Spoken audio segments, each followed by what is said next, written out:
tea time, but we're not drinking tea. Hey guys, welcome to Between Nerds Podcast. My name is Drew Philip Elias. I'm here with my co-host, Mr. Aldo Mendez. Hey nerds, how you guys doing? Man, you were running out of breath right there. Oh my god, I just ran out of breath. I'm an asthmatic, in case y'all didn't know. Aldo Mendez has me recording in a dark, small, smoke-covered room, and I can't breathe. It was well ventilated, but you were cold, so I turned off the air. Hey man, I don't want white noise for our listeners because we are professionals here at Between Nerds Podcast. Yes, we are. We are professionals here. And talking about professionals, we fucking, we see a band getting together. Yeah, we learned how to be professional, amateur, high school girls. Fucking last 2 weeks, you've been telling me that I might have hate this anime. Hold on.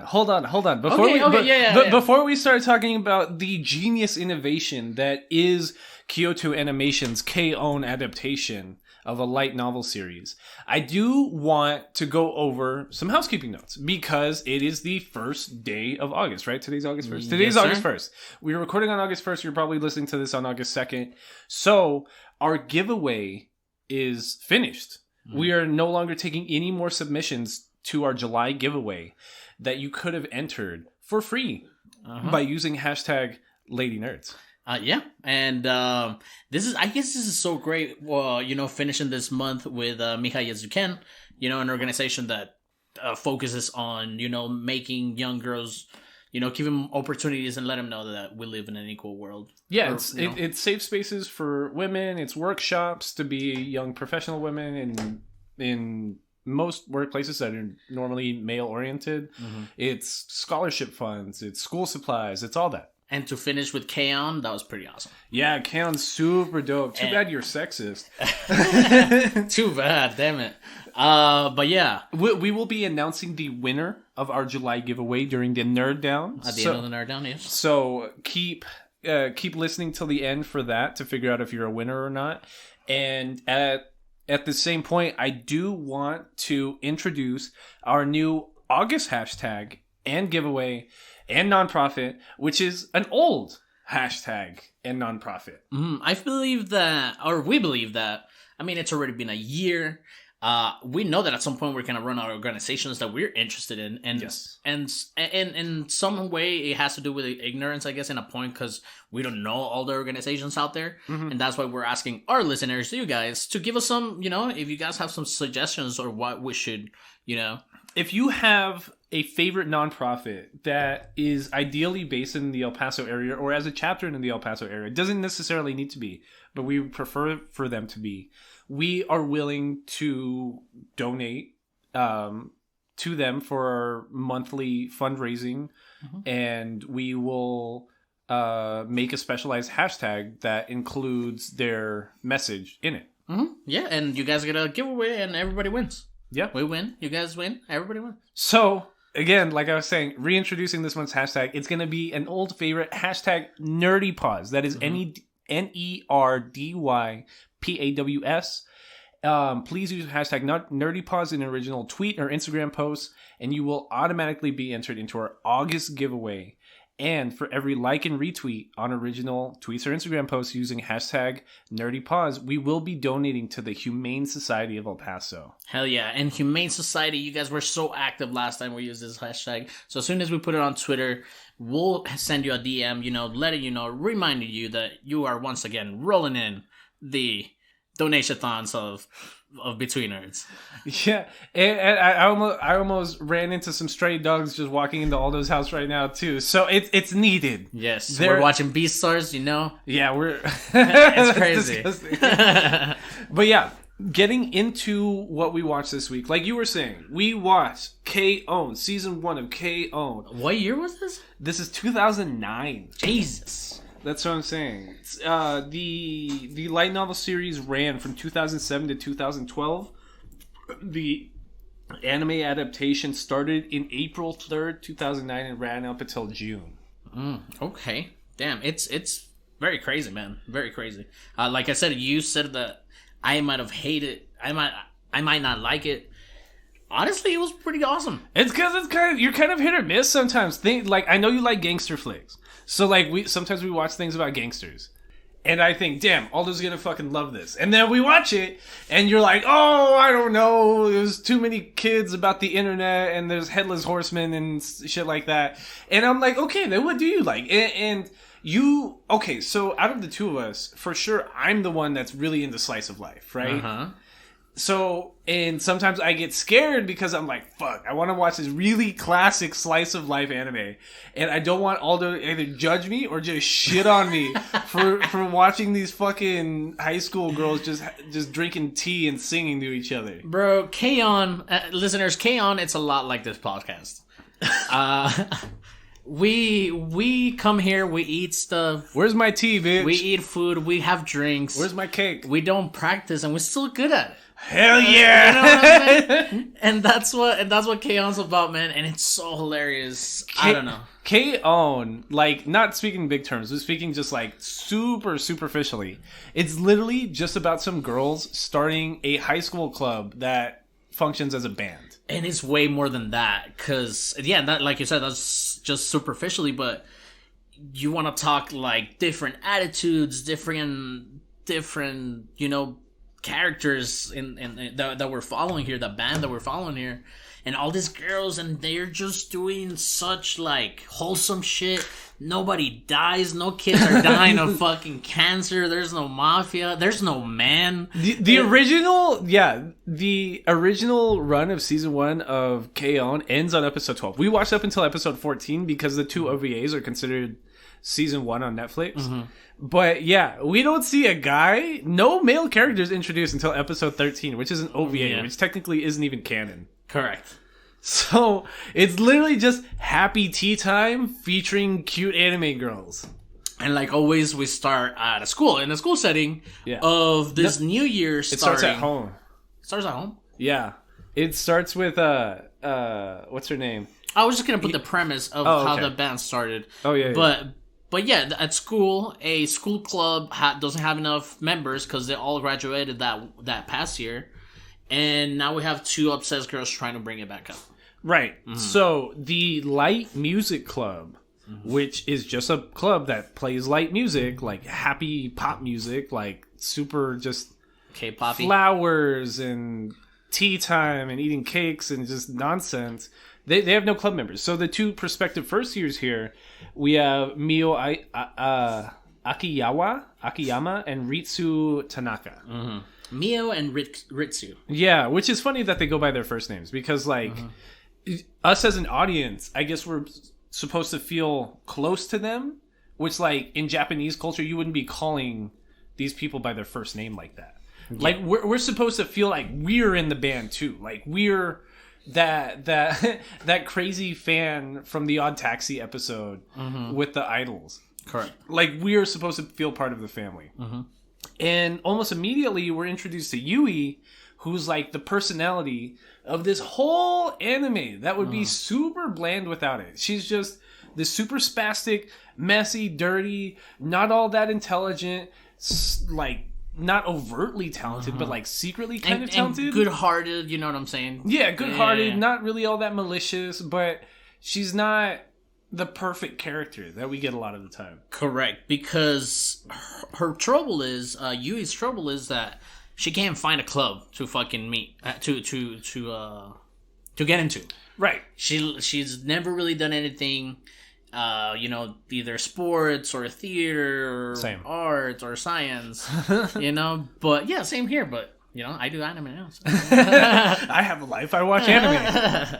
But yeah, so she went through her whole middle school career, had one friend the entire time, and she didn't make any new friends because she didn't join any clubs. Yeah. So she joins high school, and I remember when I started high school, I always felt like it was like going to be like the movies or something, just like fucking Van Wilder shit happening everywhere. You know what I'm saying? Yeah. Like, us as Americans, we have like such poor understanding of like what high school culture really is, which half the time it's just in middle school, except you have like barely more rights, and now everyone's 10 times hornier. Yeah. Yeah, and it's a fucking free-for-all over here in America, if anybody listening. Which I'm sure it's a free-fall over there, too. But, like, K-On! Is that, like, older school, Japanese, like, high school setting where it's more like a private school. It is and it isn't. But it's, like, the there's no there's nothing mature about it. This could be fucking general audiences rated. You know what I mean? And as opposed to me and you just finished watching the first 2 episodes of season 2 B-Stars, and that's like what I imagined high school was. You know what I mean? It's really everyone's trying to fuck each other and people are dying and everyone's got ulterior motives. And that's the high school I remember. Scary boners. Scary boners. Yeah. Hiding class boners and chicken egg sandwiches and... crazy stuff. Anyways, that's next week. So back to K-On! The Mio and Ritsu are a bassist and drummer respectively. They need a guitarist. They will take literally anyone at this point. So like the very first girl they meet in the teacher's like lounge conference room, like where in like Japanese high schools, because like the teachers aren't assigned a room like they are in like, I don't know how they're assigned in like the rest of the United States, but in like El Paso it was like every teacher had their own classroom, right? Correct. Unless you were a temp or some shit like that. Right. But in Japanese high schools, it's like the class itself, like that class of students has the room. And then the teachers rotate out of that room to teach, right? Correct. And then there's like an entire separate room in the school that's just desks where the teachers actually answer their emails and grade papers and stuff like that. Correct. So, Yui... I feel like if I was... better. Yeah, it's better. Because, like, even, like, during COVID times where, like, I turn on the news or something and they're trying to scare you, like, look at all these students walking between classes. I'm like, then how about we just stop that? But then again, like, high school and the school system here in the United States, it's like prep school for prison. You get me? Yeah. It's just teaching you how to be a slave to the system, bro. Yep. We need to learn how to fight the system from the inside. Get a real education, everybody. Anarchy's the only way. Anarchy is the only way. Down with fascism. Down with fascism. But, fuck, what was I talking about? So Yui, school being horny. School's horny, but these girls aren't. These girls aren't, yes. So Yui approaches Mio and Ritsu, and they approach a 4th girl, Sumugi. Like this blonde girl with these funny eyebrows. Mugi for short. Yeah. Mugi for short. And she's our keyboardist. Yes, but she shows up to the room wanting to be in the choir club, but Ritsu are fucking like muscle of the whole, not even the muscle, but like the wild card almost of the whole group. She's also the club president. Yeah, because she like a self-elected club president. When there were 2 members, she was like, okay, I'm club president. Yeah, exactly. So she's like, no, you don't want to be in the choir room. You don't want to be in the choir. You play any instruments, bro? Come hang out with us. It's like, yes, I play the keyboard because then it started like this whole touchy-feely, and this fucking anime, I love this anime just of the simplicity of what an anime is. Yeah. It is so crazy of how this shit goes, because you have like this little emotional part with Ritsu and Miu, because the reason they decided to join the music club, or the what is it? The light music club. The light music club was because they went to a concert when they were younger, even younger, and then they fucking fell in love with it, and they were like, this is it, we should fucking do this. But it wasn't even a real concert. They were at Mio's house, like sitting around eating chips, watching a concert on TV. Correct, yeah. And Mugi, right? Mugi? Yeah, Mugi. Mugi, she just feels touched by the story, and she's like, well, I do play the piano. Let's see where this goes. And like, you still need one more for the club to get disbanded, so... Mugi also says something to the effect of like, yeah, I've been looking to hang out with some interesting and different kinds of people. And Mio's in the background just being like, hey, Ritsu, she just called us weird. And Ritsu's just too stupid to even know it. She's like, whatever, we got our 3rd member. This is so dope. Oh, fuck. And then Miu, too. Miu gets like... her own small arc, like towards the end. Mio's like the most popular character I've noticed. I think so. Like on merchandising, like I literally hang out with like, I see a Yu-Gi-Oh player 3 times a week whose entire like deck is sleeved in Mio sleeves. Hell yeah. Not lewd, like literally just Miu. Yeah, it's just It Mio, reminds just me in school of uniform. Homuda from Madoka. Yeah, like honestly, the internet's gonna jump you if you try to Rule 34 the Madoka Magica bitches. Yeah. You don't do that. They would light you on fire. There's a line. Yeah. There's a line. And people cross that line sometimes. But not with K-On! Yeah, or Madoka Magica. exactly. Like, ever. That's it. It's the only things that are just, like, untouchable. Yeah, put that shit in the chest, bury that shit big, light it on fire. Well, I'm calling the cops. They're on Yeah, the way to your yeah. house. The minute it's in your head, the Yeah. minute you open that new file on your computer to make... But, anyways... Yeah, it's fucking great. Like, we start seeing... so, yeah, they still need a fourth member for the club. And we start seeing all these different awesome personalities, like, starting to unfold here. We don't really know so much about Mugi, but she's quiet and she's nice and she always brings us snacks. And she's rich. Yeah, we learn that later on. There's, like, early evidence that she's rich. Yeah. She just has, like, this fancy keyboard and she brings cake and, like, this badass, like, Chinese tea set to the club room. Yeah, and all these crazy snacks. Anyways, we'll still need one more, and then we pan out to Yui's Right. day, and Yui is friend with the president, of the student council. She's like the secretary of the student council. I don't think they ever give her position, but yeah, she's okay. She's somewhere out there, right in the student council. you know. Her name's Nodoka. Nodoka. And she's still talking about like, fuck, what should I do? I don't know what the fuck to do. And then the girl's giving her shit too. Yeah, what? It's been 2 weeks in school and you haven't gotten a club? It was like longer. It was like 2 months or something. some shit. Some crazy Nodoka's shit. like, you're never gonna get any friends, Yui. Like, what are you doing? And then we start seeing her like personality and start unfolding Yui's as she starts thinking about what she wants to do, but then she's jumping through everything. And for me, I guess I didn't notice the first sign, and I noticed it later on because literally, like you said, they have a whole episode dedicated to Her ADHD. ADHD. And she's like not diagnosed. And we might be reaching a little bit, but like there's an entire episode that's about how she can't focus on anything. Mm-hmm. Like she's this wildly, potentially talented person, but she lacks like either the discipline or like the capability to sit down and do one thing for an extended period of time. Mm-hmm. And it reminds me of like a lot of the people I went to high school with. Like I remember when I was in high school, some of my best friends were like on Ritalin at the time. I've always seemed to gel with the diagnosed ADD and ADHD people. I don't know why. I don't know what that says about you. I don't know what this says about me. But so Yui, she goes through that scene that I was describing earlier. She randomly bumps into Mio and Ritsu in the teacher's lounge room, and she gets invited to the club room, and she kind of just jumps on the first thing. She hears them like lightly playing bass and drums and the keyboard one day, and she's like, or wasn't she downstairs? Like, and she heard the club room, or am I thinking of the other one? Didn't she come in on the false pretenses that she knew how to play guitar? Right, okay, you're right. So Yeah. Mio and Ritsu just invited to the club. They're like, oh yeah, we got a guitarist. And Yui basically hasn't said anything about this. She has neither confirmed nor denied That she's badass at a guitar. that she even has a guitar. Yeah. And so she agrees to join the club. She signs the club form, and everyone's super excited. They're like, let's hear you play guitar. And she's Who's like, your favorite guitarist? And she's like, should I tell him? And she's about to tell him, but she's like, and then somebody's like, Jimi Hendrix, Jig Neal, something like starts naming all these like. I think guitarists. it was Ritsu just naming all these guitarists. Yeah, and she's like, oh fuck, I need to come clean, and she does, which I really liked. It's funny because we don't even get like the girls playing guitar until like episode 4. Yeah, it's great. They're not a band until It's episode awesome. 4. Like the fact that this anime is about a band is not about the band. It's not. It's Yeah. literally just cute girls just doing cute girl Like shit. the band is a tool to help them do the shit that they do. It does give me, honestly, something I was noticing though. It gives me have you ever seen an ASMR video? Yes. Like really watched it? No.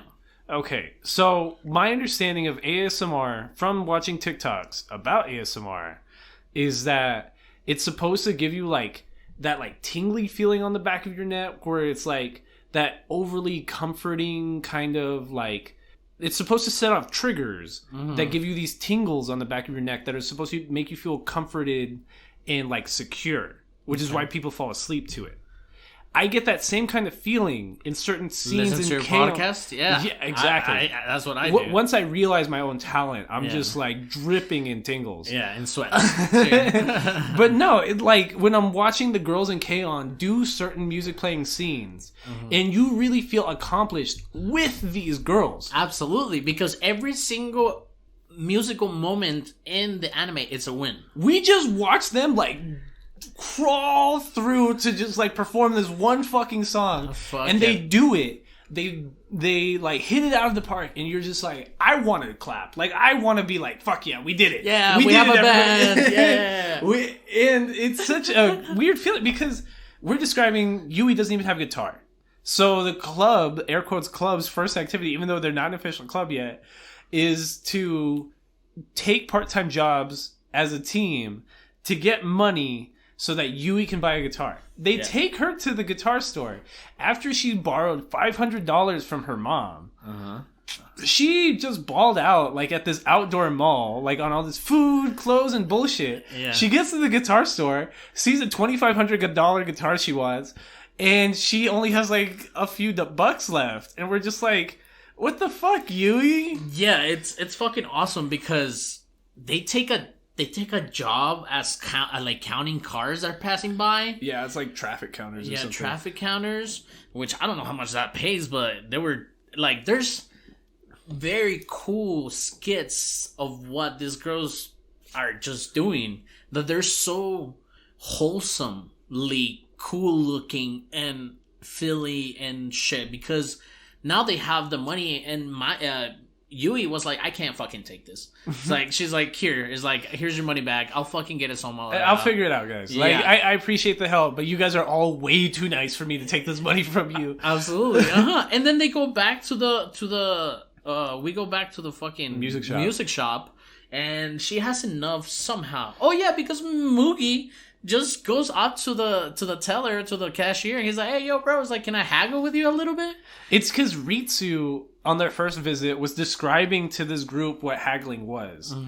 Because she was saying she haggled for a used drum set, which you can do at like Guitar Center or something like that if it's used, right? But if it's brand new off the tag, there's not a whole lot of wiggle room there. But Mugi, being a rich girl, and this is where we start seeing it a little more, she's like, oh, that sounds fun. I've never heard the term haggling in my life because I'm fucking loaded. Yeah, I just pay for stuff. I just pull out daddy's debit card and just start paying for shit.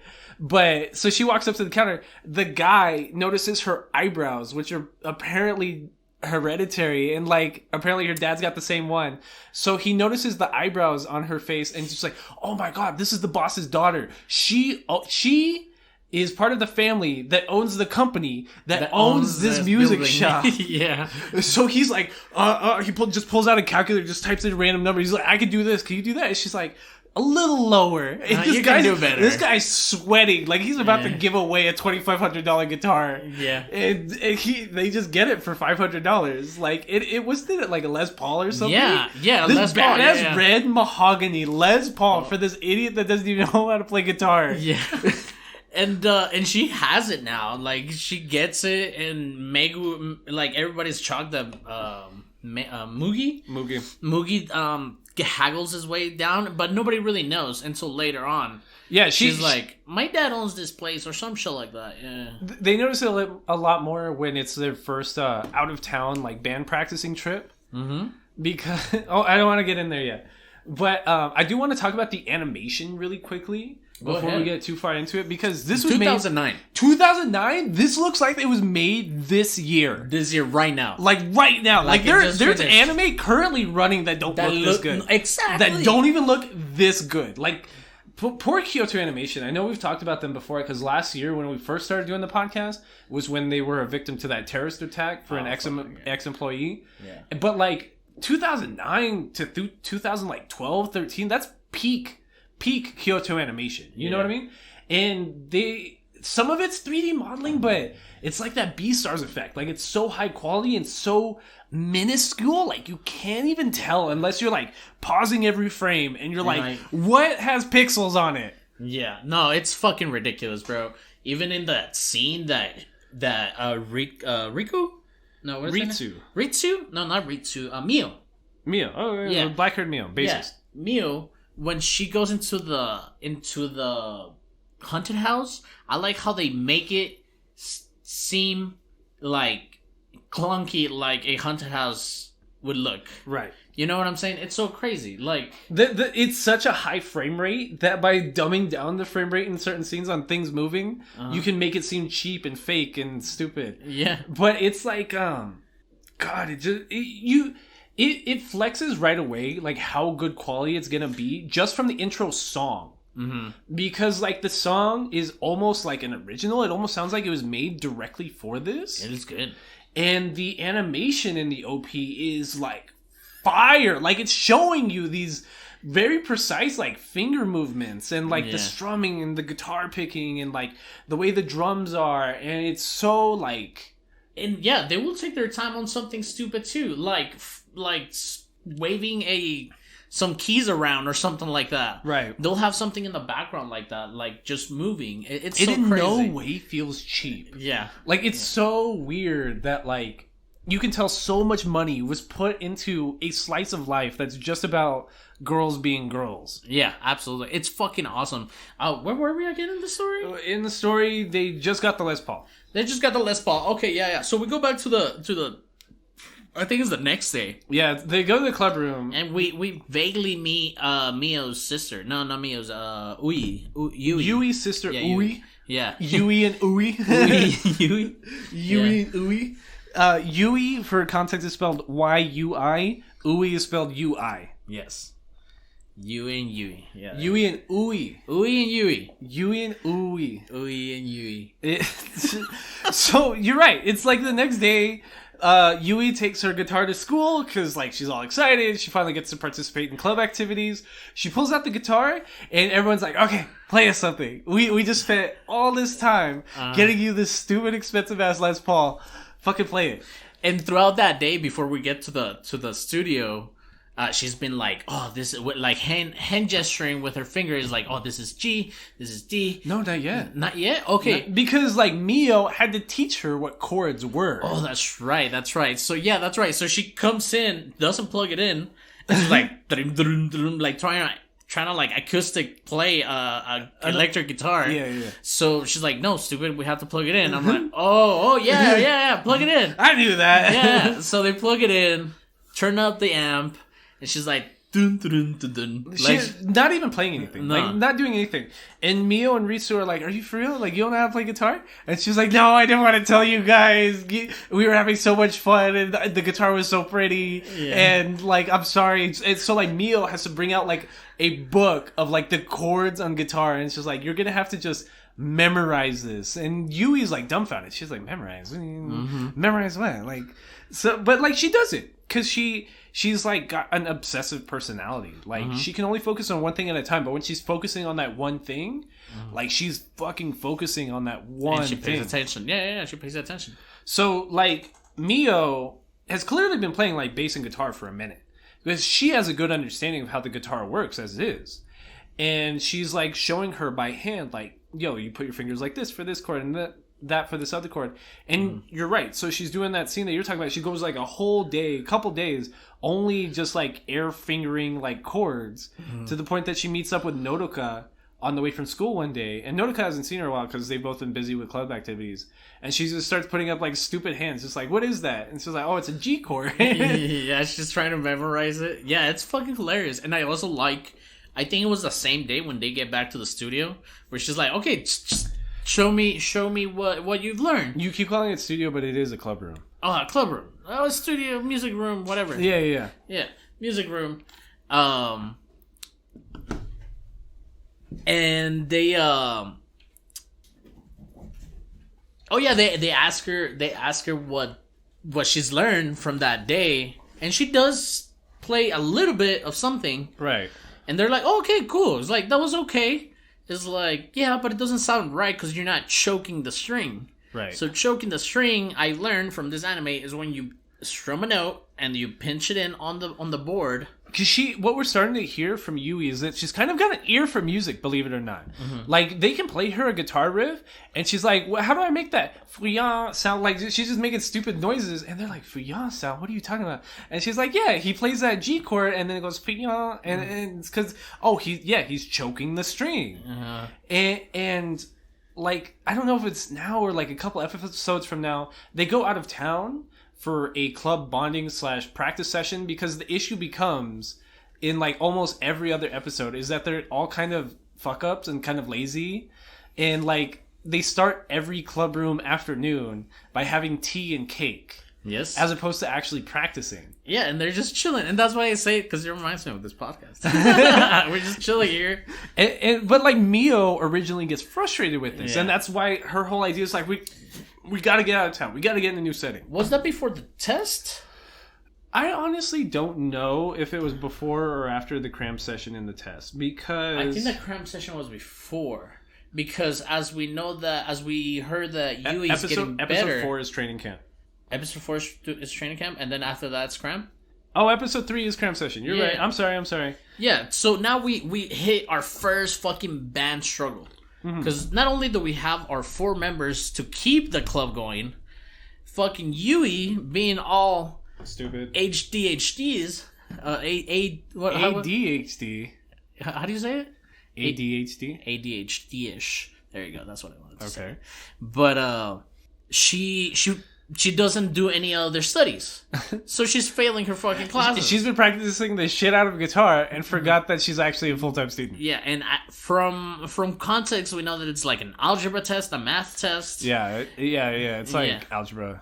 Yeah, and then she's right now. This is the episode that you were talking about that is like almost focusing on her like attention span. Yeah, because she's trying to focus now. She's trying to focus on the boring algebra instead of like looking at her guitar. Well, because she fails a test at first. Correct.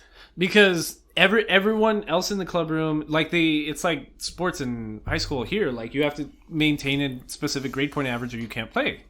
So for them, it's like, okay, Mio helps Ritsu study. Mugi is fucking rich and she probably has a private tutor, so who cares like what her grades are. But Yui has been spending all this time practicing that she gets like a 12 on like her math test during the midterms. So then she has another week to take a makeup test or she's out of the club. Correct. And then by her being out of the club won't have enough members, and then it will get disbanded, because they do need to maintain 4 members. Correct. And now we have like this like montage of her trying to study, but then she keeps looking over at her guitar and she's just like like just fucking with it. It's funny how she talks about it too, because she's like, "Oh, it looks so cute. I just gotta pick it up." Yeah, and it's hilarious because later on we will meet another character, Asuza. Suzu-Nissan. Suzunia. Yeah, Suzunia. But she tells us like, you don't take care of your strings. It's like, oh, you're supposed to change them. It's like, you have to take better care of your guitar. Why is the neck of your guitar bent? Oh, because I sleep with it every night. Yeah, and then she's like, I do take care of my guitar, and like they show an animation, like another chance of them just trying to like ball on some little animation. It's an animation of her, like, sleeping with her guitar, dressing up her guitar, having tea with her guitar. What makes me, like, jealous watching this is, like, it reminds me so much, and especially this time period and, like, in what anime were coming out at the time, it reminds me so much of The Melancholy of Haruhi Suzumiya. And it makes me, like, upset that The Melancholy of Haruhi Suzumiya doesn't look this good. Yeah. Because I can't even imagine how much more I would love that like work if there was so much attention to detail in the animation quality as I see in K-On!, which is about like nothing, a 10th of like the story. You know what I mean? Correct. But it's so she gets like an entire week of not being able to study properly. And it doesn't turn out until like the very last day. She's so like, dumb's the wrong word, but like she's so like distracted, airheaded that she buys a book on how to focus 2 nights before the exam. Yeah, 2 nights before the exam, she buys a book on how to study, on how to focus in 15 minutes. She gets distracted while reading the book on how to focus. to the point that the day before her makeup exam, she goes to Mio and is just bawling her eyes out. She's like, oh my fucking god, guys, like, I'm gonna fail this test, I'm gonna be out of the club, I need your help now. But it's fucking awesome because the rest of the girls, Mio, Ritsu, and Mugi, we see a little montage of that week going on. So it's Monday, Tuesday, Friday, and they're just hanging out, having teas, different snacks every day. And then it wasn't until like Friday that Mio was like, should we check up on Yui? And then Ritsu's like, nah, I think she's good. And then again, they take an advantage to show you that they can animate some dumb shit, some crazy shit. They show an animation of them imagining Yui doing the things that she's doing and just being a fucking airhead and just being all distracted and stuff. And then they try to help her. They sent her words of encouragement that night. Yeah, they sent her words of encouragement. But like that, it's in and of itself distracts her. Pay attention. Yeah, something like that. Because like, yeah, Mio says something that's like, stop being stupid and pay attention and study. Ritsu sends her like a whole video clip. Right. That because they like... Ritsu and Yui have these weird scenes that are like hilarious to watch because they're dumb together. Yeah. Because they just bounce this, just saying stupid shit off each other. It's just like the stupid frequency. Yeah. It's like they're just repeating the same dumb phrases to each other. It's just like, it's almost like if you had a group of friends that were like really into Dungeons and Dragons or something, and that was like your inside jokes, and you just repeated like fantasy tropes to each other. That's how it feels watching a conversation between Yui and Ritsu. Sometimes they're just, you don't even know what they're saying. And Mio, right? Mio? Yeah. Mio is not having none of it. Like, she's like, fuck. Like, she at least knows Ritsu from a young age, and she just fucking beats her in the head, like, all the time. She gets... But, and that's kind of the thing, too. Like, Mio and Ritsu are, like, in a relationship, almost. It does get a little bit weird later, but I think it's just... I don't know, man. There's one piece of dialogue, and I cannot for the life of me remember what context it was in, but I remember it was in one of the later episodes where Yui is watching the girls try on like outfits for a show or something, but they're like fighting about it at the same time, but like play fighting. And Yui says something in the sub that's something to the effect of like, oh, I love girl on girl action or something like that. But in the dub, it changed it to, oh, I love when girls hang out. Yeah. Which felt like such a cop out because like, I watched the dub and like on Netflix, I don't know why they still haven't fixed this, but the subtitles show the subtitles to the sub, to the Japanese dubbing. Okay. So Yui in the dub says, oh, I love when girls and girls hang out. But the subtitle says, oh, I love girl on girl action. Yeah. And I'm like, what the fuck? I don't know, because it's not like Miss Kobayashi. No, Miss Kobayashi, especially now that I'm watching season 2 week to week, Kobayashi, Haru flat out tells Kobayashi all the time like she's trying to fuck. Yeah. Like flat out. Like I am trying to nail Kobayashi. Now. Yeah, now, immediately. But yeah, it's not like that. Because, I mean, it's 2009. And also, we have the whole thing with Mugi and the advisor. What happened with the advisor? Remember, she's always gets like all red and stuff when she's looking at the advisor. Oh, we haven't even gotten there yet. Exactly. Yeah. Oh my god, I agree. So, fuck, where are we plot wise? We are on the Yui does a cram session with the girls. Yes, Yui does a cram session with the girls like on like the night before the exam. Yes, and everyone's there. They meet Yui's younger sister. Yui. And Mio's like fucking pissed at Ritsu because Ritsu's just fucking around, and like she's kind of ADD too. She's just like playing with all the things in the room and like just kind of like picking fun at everybody because she's bored. Yeah, and she's just all again like you said right now. They have very similar energy, Yui and Ritsu's just like making noise little by little, and then you can see just Mio like Kraken's like shut the fuck up and just punches her in the fucking head. At one point she gets kicked out of the room. She's like They find her like a couple hours later just playing video games with Ui. Yeah, but she wanted to get back because of the cake, right? Oh yeah because Mugi brought cake. Yeah. So Ritsu's just sitting outside the door being like, fuck, how am I gonna get back in that room? I really need to eat some of that stupid cake. I need a good entrance. And it's It's so dumb. It's just like that's all that whole scene is. And then she passes the exam. Like, we're describing all this, and it's the most average setting, but it's so like just dope to see it, because it's like, fuck, it's like watching It's Always Sunny in Philadelphia. Like, there's nothing spectacular about it, but it's just friends hanging out and being stupid together, which is like the most entertaining thing that you could watch, and the most like relatable thing, because you'll be like, I could be doing some of this shit. Yeah, like if I'm watching Da Da Da Da Da, it's like, oh fuck, am I really starting an underground gang that's not a color gang, but we're fighting a color gang, but then we're selling our lives to a stockbroker, and there's a headless horseman? Yeah. What's relatable about that? Exactly. But it's so good. And then we finally, have Miu and Yui going over some problems, and Yui is falling asleep, and she's having like this weird dream. Again, they take the time to animate you a dream that she's having in the cabin during a blizzard, and Ritsu's dying outside because she's like outside of the classroom. Outside of the bedroom. Yeah. So yeah, she just wakes up and she's like, Ritsu-chan, are you still alive? Yeah. And she's just like, I'm right here. What's up? And they're like, okay, it's enough. You've solved enough of these problems. I'm pretty sure you're gonna. Yeah, because she was just falling asleep at this point. It's like, we literally can't cram any more into her. She's just falling asleep. Yeah. And fuck it, next day comes in. She's a fucking zombie. She gets like a 92 or something. She gets a 100. Was it a flat out 100? Yeah. And like, it's so weird to see, because it's like, but see, that's the joke, that she can only focus on one thing. So she gets the 100 because she spent all that time studying. We saved the club.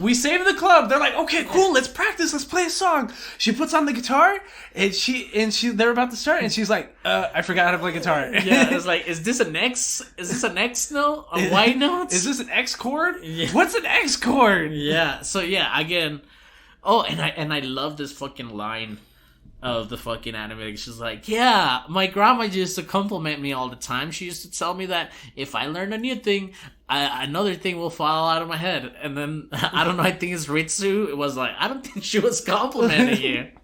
I fucking love that. I told Vianney, I'm like, babe, you probably will like this anime because it's you sometimes. In this anime, but it's cute, man. It's cute because it's fucking ridiculous. Anyways, it's so like, that's a whole episode. I feel like I just watched a whole arc. You know what I mean? Yeah. That's just one episode. What episode 5 is called? No, episode 4 is called Training Camp. This is what I've been trying to describe this whole time. Where Mio just gets upset that they're not really practicing properly, and she's like, "We're going out of town. It's summer break. We're going out of town. We're going to the beach." We get a beach episode. We get 2 beach episodes. Two beach episodes. Yeah. Which kind of sucks, because talking about the layout of seasons 1 and season 2 of K-On!, like, it's almost like Kyoto Animation didn't think K-On! Was gonna be popular, even though, number 1, it was made by fucking Kyoto Animation, and number 2, like, this shit's fucking great. But it's in 12 episodes, they fit 2 school years. Mm-hmm. The entirety... I've never seen that before. Me neither. The entirety of the 24 episodes in season 2 is just year 3. Mm-hmm. So they get twice as much time for half the time that we get in season 1. Correct. Which almost sucks, but at the same time, the pacing's like fucking blitz. Like, we're not getting any of these training arcs. Like, by the time we finally see them play, like, they know how to play already, because it's 6 months after the beginning of the anime. Correct. It's very well paced at the beginning. I like how they just run through shit. Yeah, so episode 4, Training Camp. Mm-hmm. They go to this training camp out of town. Mugi does this ongoing joke where she's like, "Oh yeah, I borrowed one of the family's company homes by the beach, and it's like this giant fucking house, like exactly beachside." And they're like, "What the fuck? This is the smallest house?" Yeah. And she's like, "Well, I tried to get a bigger one, but they're all rented out by the company this weekend." Yeah. So we have to have this small one. It's a whole house to I'm themselves. Sorry, guys. It's just 4 like 15-year-old girls, and they're like, "Shut the fuck up." Yeah, and no adults either. This is Charlie Brown. This is Ed, Ed, and Eddie. Until like episode 5. Until like episode 5. Yeah, there's no parents around. Nobody's looking over these kids. You know why? Because they're good kids and they don't get in trouble and they're just trying to get a band together. Yeah, Aldo Mendez. But what's so like hilarious at the same time is like they walk into the house and like it looks like it was prepped like a fancy hotel. There's fruit laid out. There's a whole ass like there's like all this meat in the fridge that's like half prepared and being soaked. There's like an entire music room full of instruments already and amps waiting for them. A fucking soundproof room. Beds are made. It like the backyard is facing the beach. They have a hot pool. Yeah, they got a hot tub. Yeah. Was it part of a hot spring? Yeah, well, it wasn't, but they had enough money to make one there because it's beachside. God, I love this anime so much. Yeah, it's fucking great. And it's because Mugi turns into like our Bulma character, like you know, whatever we need. I just got all the money the world has to offer. It doesn't matter. I love that part when it's just like when they get. I know I'm jumping a little bit, but when they get into the gift exchange, that she wins a trip to Hawaii, and she's like, "Oh, I didn't want it. I asked for a board game." Yeah, she turns it down and gets the second place, which was a board game. Like, oh, okay, thank you. So we can have something to do tonight, guys. Great writing, and it's just simple writing. It reminds me of that part from Miss Kobayashi's Dragon Maid, where Tori was like desperately trying to get like a first place prize from Miss Kobayashi and just never gets it. Yeah. But yeah, so we get like a half-ass beat scene, and Mio's like the mom of the band, basically, right? And she's described a very grown up.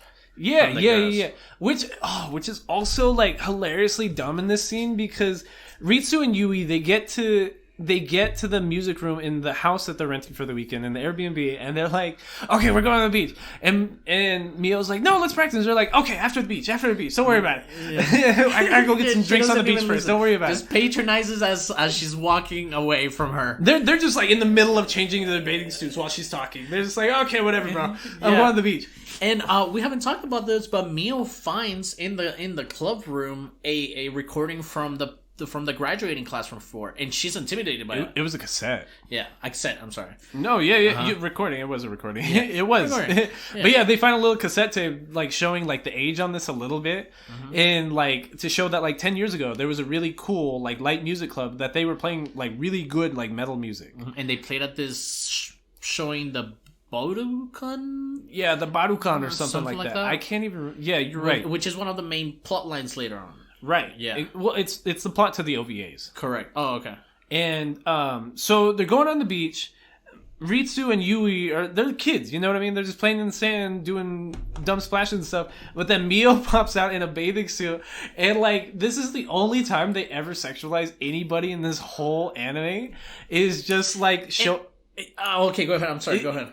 Ritsu and Yui stare Mio in the chest, and they're just like, "I didn't know you had those," and then they just walk away mad. And it's funny because you do say sexualize it, but it's not even in a sexual way.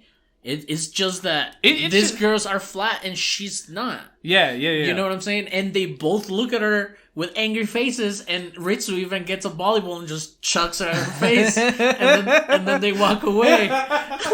And she's like, "What the fuck? I'm sorry. I have tits, guys." Yeah, and it wasn't on a lewd kind of way or anything. Yeah. It's just like, oh god, that shit's so It's funny. fucking awesome. It's fucking amazing. So they get back, so they're done with the beach. They play all day. And like now the girls are too tired to play. Sun lagged, water lagged. All that shit. Like Ritsu and Yui are just like, "No, I'm too tired. I can't do this. This floor feels cold." This feels nice. They play for like half a song and Ritsu's like, "No, I'm hungry. I can't do this." Yeah, and what is she? Mio finally shows them the recording on the cassette. Oh, this is our competition, guys. Like, this is what we should be comparing ourselves to. And they play that badass, like, thing. And what's cool about the rest of this episode is Yui hears that guitar, which sounds super, I don't know, complicated to somebody like me. And she's like, "Oh, I could totally play that." And, like, within 5 seconds, she's like, and just does it. And everyone else is like, "The idiot can play?" Like, what just happened here? And this is where we start to kind of, like, get the feeling that she actually might be a little bit of a prodigy. Because it's funny, because the reason she decided, we didn't even talk about it, the reason she decided to join the light music club, is because in kindergarten, she was the one playing the clockers. Yeah, what are they called? The castanets? Castanets, yeah. She, that's like her secret. The whole anime is like, I don't want to tell anybody that I originally joined this because I thought I could just play the castanets. Because the teacher at one point was like, "Oh, you're really good at playing that." You know, like a normal teacher would. A kindergartner. Yeah, kindergartner. And yeah, it's great to see that development of Mio. Yeah, it's so dope. Do they do the fireworks here or the next time they do like the out of town training? I think it's here because they do it at the beach because they're trying to make it up to Mio. Okay, yeah. So because Mio is she's a little bit upset that they haven't been practicing. Right. So they fuck off one more time to make up to Mio for not practicing. They fuck off one more time, and they light all these fireworks on the beach side outside the hot tub, and we get like this sense that like Yui like lights all the fireworks in the background, and like she's there with her guitar and she's just kind of like rock posing, and everyone else just gets like this awe moment. Like they're like, wow, she really has like that star power. She's the beast star. Like, you know what I mean? Like she's the gang star. Yeah, definitely. And that's where everyone as a group like kind of comes to this subconscious consensus, being like, maybe she's the reason that we're actually doing this. Like, she's the star quality here. Because there's other episodes, I think a little bit before this, where Mio is describing why she doesn't play guitar and why she doesn't want to sing. Because she doesn't have the personality to be a headliner like that. Correct. Right? She's a fucking scary cat. She gets fucking, embarrassed very quickly. And that's all because of fucking Ritsu's, like, trauma growing up. Because Ritsu, when they were growing up, not to be a dick, but when she met Mio, she would always point out things to the entire class that she would thought Mio was cool. Like, Mio was left-handed. She's like, oh shit, you're left-handed. Look, everybody, she's fucking left-handed. The thing about that one, though, is like left-handedness in Asian cultures is seen as bad luck. Especially in a daughter. So that's like the context there. Like a one-horned demon girl in a village full of horns. God, I miss ReZero too. But anyways, it's what are we talking about? We're talking about the beach scene, right? And we're talking about how like Mio didn't want to be the front man. Correct. So, but she ends up she's the person that's writing the lyrics though. Because she has the best music sense out of the whole group basically. But the next episode 5, Advisor, we finally meet the teacher. Like we meet the advisor. And it's this teacher that is already advising a different club, because the context of this episode is Yui's friend Nodoka tells them that they are not a real club, because she's like, hey guys, you guys never signed like a club use form or whatever the fuck that like actualized. Fuck up. Yeah, because the club president Ritsu never actually submitted the form that would have made them a real club. Correct. So now we have to spend time like getting an advisor and getting a teacher that can actually represent the club. And the only person they find was the teacher that was in charge of the jazz club, or was she in charge of the choir? No, she was in charge of a different club, which is why she didn't want to. She was a teacher. I think she was a choir teacher or something like that. But she wasn't in charge of any club, because this is what she will become through blackmailing. Right. Through blackmail, because our group throughout in the club room, through the stuff of past classes, they find an album, like a picture album. Yeah. And they're looking at all these characters. And when I saw that teacher, when I started seeing the teacher being introduced, I'm like, that's her. Isn't that her from that picture? And then later we find out that Ritsu and Mio? Who are you talking about? When they go to confront her, Ritsu and Mio. Yeah, they go confront her, and they're like, "Hey, you're gonna be our new advisor for our club." She's like, "What? No, what the hell?" She's like, "What the hell do these girls know?" It's like, "Yeah, we know you were a club member back in the day, and you act so womanly now and ladylike." Because the audio from the cassette that they've been playing, the metal guitar, was her, because she had a different like persona in the high school light music club, because they weren't even playing light music, like they were playing metal. And she went by Karen Strassman, and which is like she's trying to rip off like German English sounding names, right? But she had originally done it because she wanted to impress a boy who liked bad girls, So she started putting on all these super excessive metal outfits to the point that she starts to look like a Slipknot cast member. Yeah. And he like dumps her again. He's like, no, dude, you took it too far. But now she's like stuck in this like metal band in this persona, and she's just a metalhead person. But as a teacher, she's trying to get away from that. Correct. But the girls have brought her back in. Correct. And they blackmail her into being the new advisor for the club. Because then they will just tell everybody that she was like this. Because they took the picture out of the album book, too. And she's trying to be this super nice looking professional teacher, but what we start to learn about Yamanaka, her name is Sawako Yamanaka. What we start to learn about Miss Yamanaka is that she likes the idleness in the band more than anything. Like, she likes dressing up the girls. She likes the outfits. Like she 80s likes shit. Yeah, you know what I mean? Like, she likes the on-stage persona more than, like, the actual music. Correct.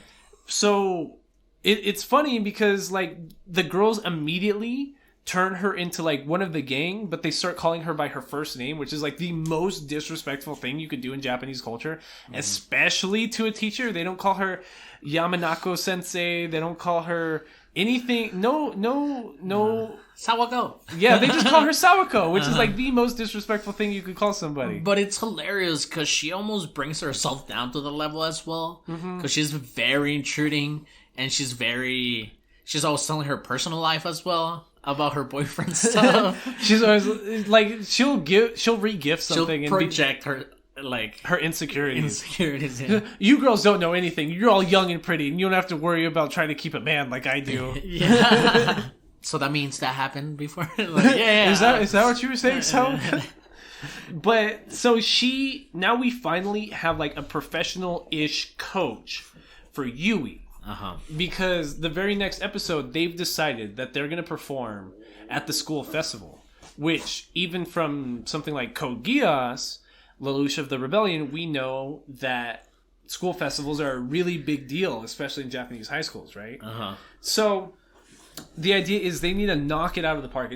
And Mio is like a complete wreck. She's super nervous.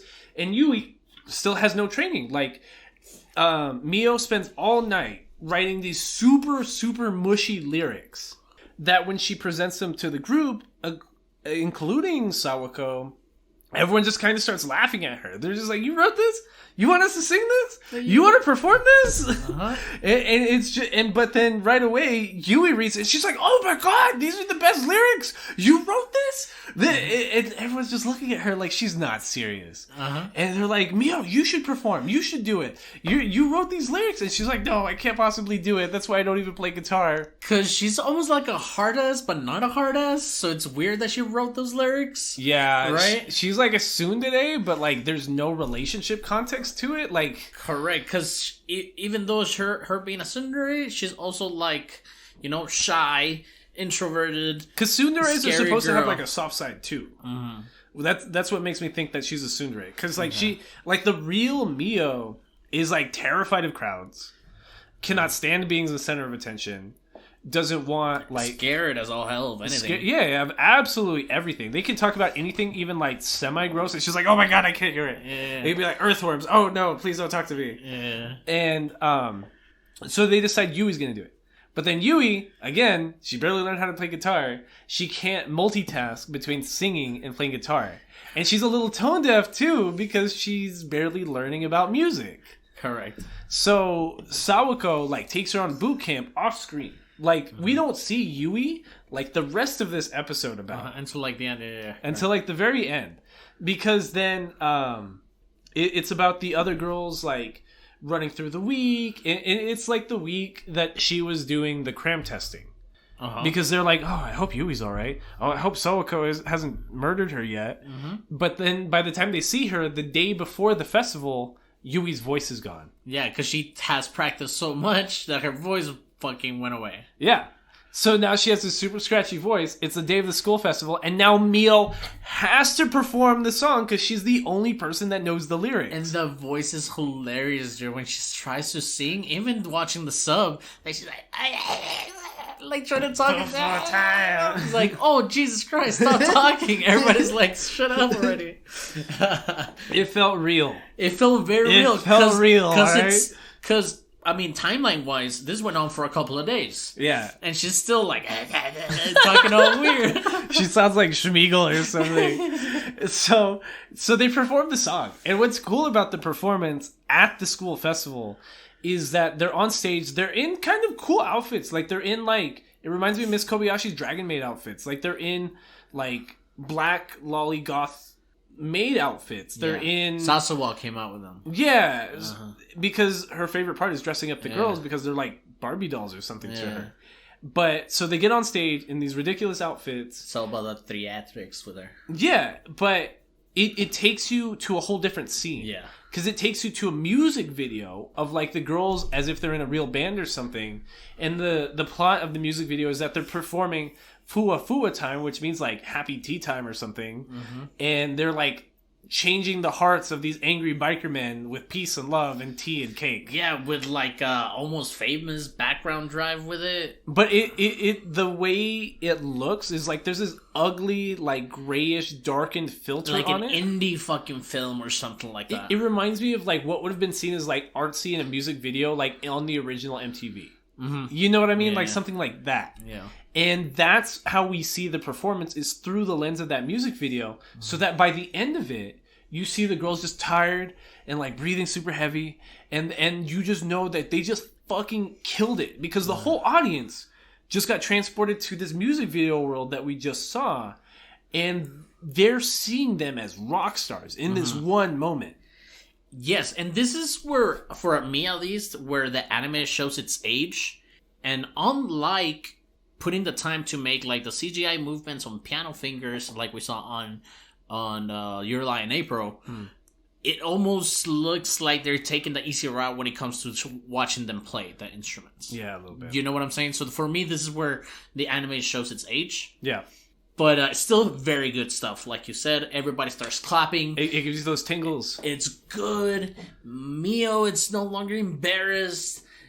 Another milestone for the girls. And it's great. But see, that's the joke. Because they kill it so bad. And they're all happy and exhausted. And then they walk off stage. They're like, and they're like, we did it. And then Mio trips on a cord on stage. And she's wearing a maid outfit, and she just shows her ass to the whole school.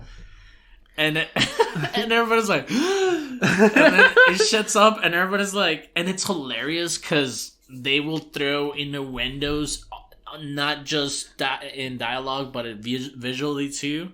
So we know she showed her panties because they zoom in into this rice bowl and pan out, but it turns out the rice bowl was striped like a panty, like it would look like a panty, and then it's just fucking hilarious because she's like, and then you can see somebody like take a picture in the back, and fuck, like for what we thought it was gonna be a great milestone for Mio, it turns out to be like the worst day of her life. It just shits itself. Oh my god, that's so fucking funny. Yeah, it's great anime. Great anime. God, I had a fun. But again, like talking about we were talking earlier, it wasn't like sexualized. It wasn't creepy. It's just like, dude, how embarrassing would that be? Like that's just embarrassing. And they're fucking high schoolers in Japan, right? They're like middle schoolers. They're supposed to. No, they're 15. Okay, they're 15. Okay, yes. They're 15 at the beginning. Oh, okay. And the thing about here is like the very next episode is about Christmas. Mm-hmm. So like Japanese high school is January to December. So if it's Christmas already, they just finished their first year of high school together. Mm-hmm. So in a span of 6 episodes, we have what took every other anime ever, like 48 episodes to get out of 1 year of high school. Which I'm talking about, like the speed at which this anime is running, it's just wild. Like, and if you're a little eccentric like I am, you will find this load of information very well served to you. It's just like you said, it's fast, but it's not, because you're just watching these girls have fun. Yeah. It's not. So I want to compare it to something like Haiku, because Haiku has like 5-6 seasons, but it's all about 1 year of high school. Jesus fuck. That's what I'm saying. Like it's about their first year on the volleyball team together. All these seasons of Haiku.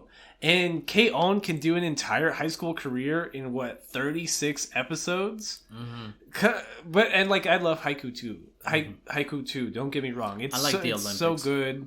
It's dope. But here it's just I can't remember the last thing I saw pacing like this.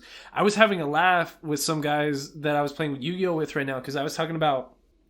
So I've been playing Persona 5 since January. Yes. I bring this up every episode. I have 80 something hours of game time on the game. And you're not done yet? Listen, on Persona 5 Royale, I finished what I thought was the last boss last weekend. But the game kept fucking going. I expected it to end for credits, anything, and I'm like, okay, cool, and it just kept going. But I'm playing the like extra version, Persona 5 Royale, which has like extra scenes. I thought it had like one extra arc, 2, 3, 4 more hours of gameplay. I'm talking about this with some guys who are playing Yu-Gi-Oh today. I'm like, yeah, I think I'm almost done with the Royale, blah, blah, blah, blah, blah. And they're like, what? The Persona 5 has the dates like on the top left-hand corner. And I'm like, yeah, it's like January 6th or something. And they're like, oh, you're only on January 6th? I'm like, the fuck you mean I'm only on January 6th? I just watched like the Christmas episode. Whole year. What just happened? And they're just like, no, like Persona 5 Royale has like 150 hours of gameplay. You have a whole nother game to get through. And I'm like, what the fuck? Jesus Christ. And once I learned that, I don't know how we're gonna finish this game. But like compare that to something like K-On!, which like you get through a whole year of these girls' lives in high school in 2 hours. I'm still playing Breath of the Wild. I know what you're talking about. Like, I played 4 hours yesterday and 4 hours earlier today. And I was still not done. And it was great. It was great. It's what you do. It's what you do. But K-On! Does it so quickly, and it's great. Also. But where were we? Christmas episode. It starts very awesome. We jump into a flashback with Yui and Yui. Right? Ooey. Yui and Ooey. And it's a very wholesome thing because they always had a white Christmas where they grew up first, but then they move to somewhere a little bit more warm. They moved to the city. In Japan, yeah. Yeah. So they weren't going to have a white Christmas. And very, very wholesome Yui character, and she's the younger sister. Yui's older. Yeah, Yui's older. Oh, okay.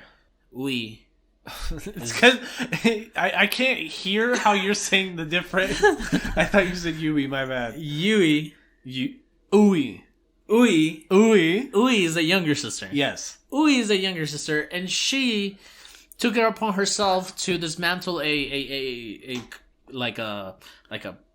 couch. No, Yui pillow. did that. Yui's the older sister. No, what? Yui, the one that we're following, the main character in K-On!, her name is Yui. Yes, but she didn't do that because she did. At the end of the episode, Ui tells her, "Remember when I got you that white Christmas for you have it backwards." So because Ui was sad that they were no longer going to have their white Christmas, they were making the tree in the living room. Yui, the spastic older sister that we've been following, tore apart a pillow, ripped out the stuffing, shoved it on a tree outside, brought her little sister Ui outside, and was like, "Look, Ui, there's a white Christmas on Christmas Day." And that's where Ui always thinks, like, her favorite Christmas moment is Yui, like, getting yelled at by the parents just to give Ui a white Christmas. Correct. Oh shit, I had it all wrong. Either way, the story, the arcing little story hits the same. Right, that's like the first 10 minutes of this episode. Yeah. And now we jump back to present time, and girls are like, "Oh shit, they need to." They want to have a club activity. They're like, "You want? Let's just throw a Christmas party. Correct. Let's get together. Let's exchange." They want to do a white elephant, I think it was. Correct. And so they all go to the mall. They end up seeing each other there. So they kind of have a sense what they're getting each other because obviously it's just these 4 fucking girls. I like how Mugi shows up in like drip. Yeah. It's like a big ass like Russian fur hat with like a big pea coat, and she just looks rich. Everybody's just in their hoodies and shit. It's hilarious, bro. And this is where we saw that moment that she's like gambling in the street with some gambling people, and she wins a trip to Hawaii. She turns it down. She's like, "Can I have the second place prize?" Which is the Life board game, right? Which is like the most on par thing for this anime because, of course, she just wants to have fun at this Christmas party with her friends later today and just play like a board game, right? Yeah. Like that's exactly that's so on par for this anime. Like it reminds me of now that we're talking about it, reminds me of like this early Superman episode. And I mean, comic book too, but it's what do you give a man that has everything, right? A fish. Teach a man to fish, and then he has everything, right? Not the Bible way, but yes. But yeah, it reminds me of that because this rich girl that can literally be anywhere else just wants to play a board game with her friends. Yeah. And It's an average night. The little sister there, Sadakowa gets invited. Oh no, Sadakowa doesn't get invited. Nodoka gets invited, and Ui's there because they're throwing it at Yui's house. But Sawako ends up just breaking into a window because her boyfriend broke up with her that same day, and she just like butts into the Christmas party and like fucks up the whole white elephant by switching up all the gifts because, you know, like, I pulled Aldo's name out of a hat. I picked a gift for Aldo, and Sadako was just like, no, we're just going to flip around the gifts, and we're just going to give everything to everybody now. It almost reminds the one time that I took charge of the gifting. Remember that one Christmas party? The one at Rick's house? Yes. What happened? That I was like, yeah, let's get this shit over with. And I was just like, here. And then when everybody fucked up. Yeah. That's great. And that's like the whole episode, except like it also goes into the on New Year's in anime we tend to see that like people go to shrines to like make a wish on the new year, and the joke there is just like everyone's wishing for like super average things or they're getting average fortunes, and they all kind of just agree on their own wholesomeness that they're just going to try their best as a group to be the best light music club possible. And that's like half the anime. Like that's like the end of episode 7. We are halfway through season 1 of K-On! And all we've gotten is that these girls are wholesome. Yeah, and it's wholesome fun too. If I said it negatively, I don't mean it like that. Like it's so cool that like this is the only thing this anime is about. And it's been 7 episodes. It almost feels weird when you're watching it because you're like, where's the end of this? Yeah. Because we've watched animes before. You're like, that's cool. There's cool plot lines, but like, what was the point at the end of the day? This doesn't have a point, but it's cool that there's no point. It's fucking great. Akame got killed. It reminds me of Akame got killed too. It's great. Every time we describe something as good, it's just Akame got killed. Besides its flaws, that's a great anime. It's fucking awesome. God, what am I talking about? Episode 8, freshman reception. So Ui was studying really hard to go to school to the same high school that Yui got accepted into. Right. And what's funny is that Ui is like, we haven't talked about her personality a whole lot, but she's very much the older acting of the two sisters, even though she's younger. She's the more mature one. She's almost the mom. Yeah, because of the house. The Hirasawa parents are never home. They're always on vacation. And it's cute. Yeah, and that's what the girls talk about. They're like, oh yeah, my parents are on vacation in France. And they're like, that's so romantic. Your parents just go and do shit like that? And they're like, yeah, I guess so. I never thought about it. My parents just love each other. Okay. Great. But, so Ui's the mom at home, but so she puts out guest slippers for the guests when they get there. She's the one that's always cooking. She's tea. She's cooking after Yui. She's cleaning up her room. She's making sure he does her homework. And what's funny is she's expressing to the band that she's like, wow, I'm really worried about my entrance exams. I hope I get into this school. And Ritsu's just like, well, if your sister could get in, I'm sure you can get in. Yeah, they almost look at her in front of Yui. They're looking at her like she's like, are you kidding me, dude? Like that got in. We're hanging out with your sister. Your sister's my best friend, bro. Yeah. She's stupid. Yeah, and I love that banter between the whole cast because it's like this dumb, and then she's over here looking at butterflies. Every other example of banter we've had in anime that we end up loving is like so big brain it hurts. This is like one of the rare instances that we get like banter that's really, really easy to follow. Because if I'm thinking like Monogatari or something, the banter is always there. But that's the issue. It's always there. Yeah, it's fucking crazy. This is one of those anime it's like How I Met Your Mother. I can just like turn off my brain and just watch it. Yeah.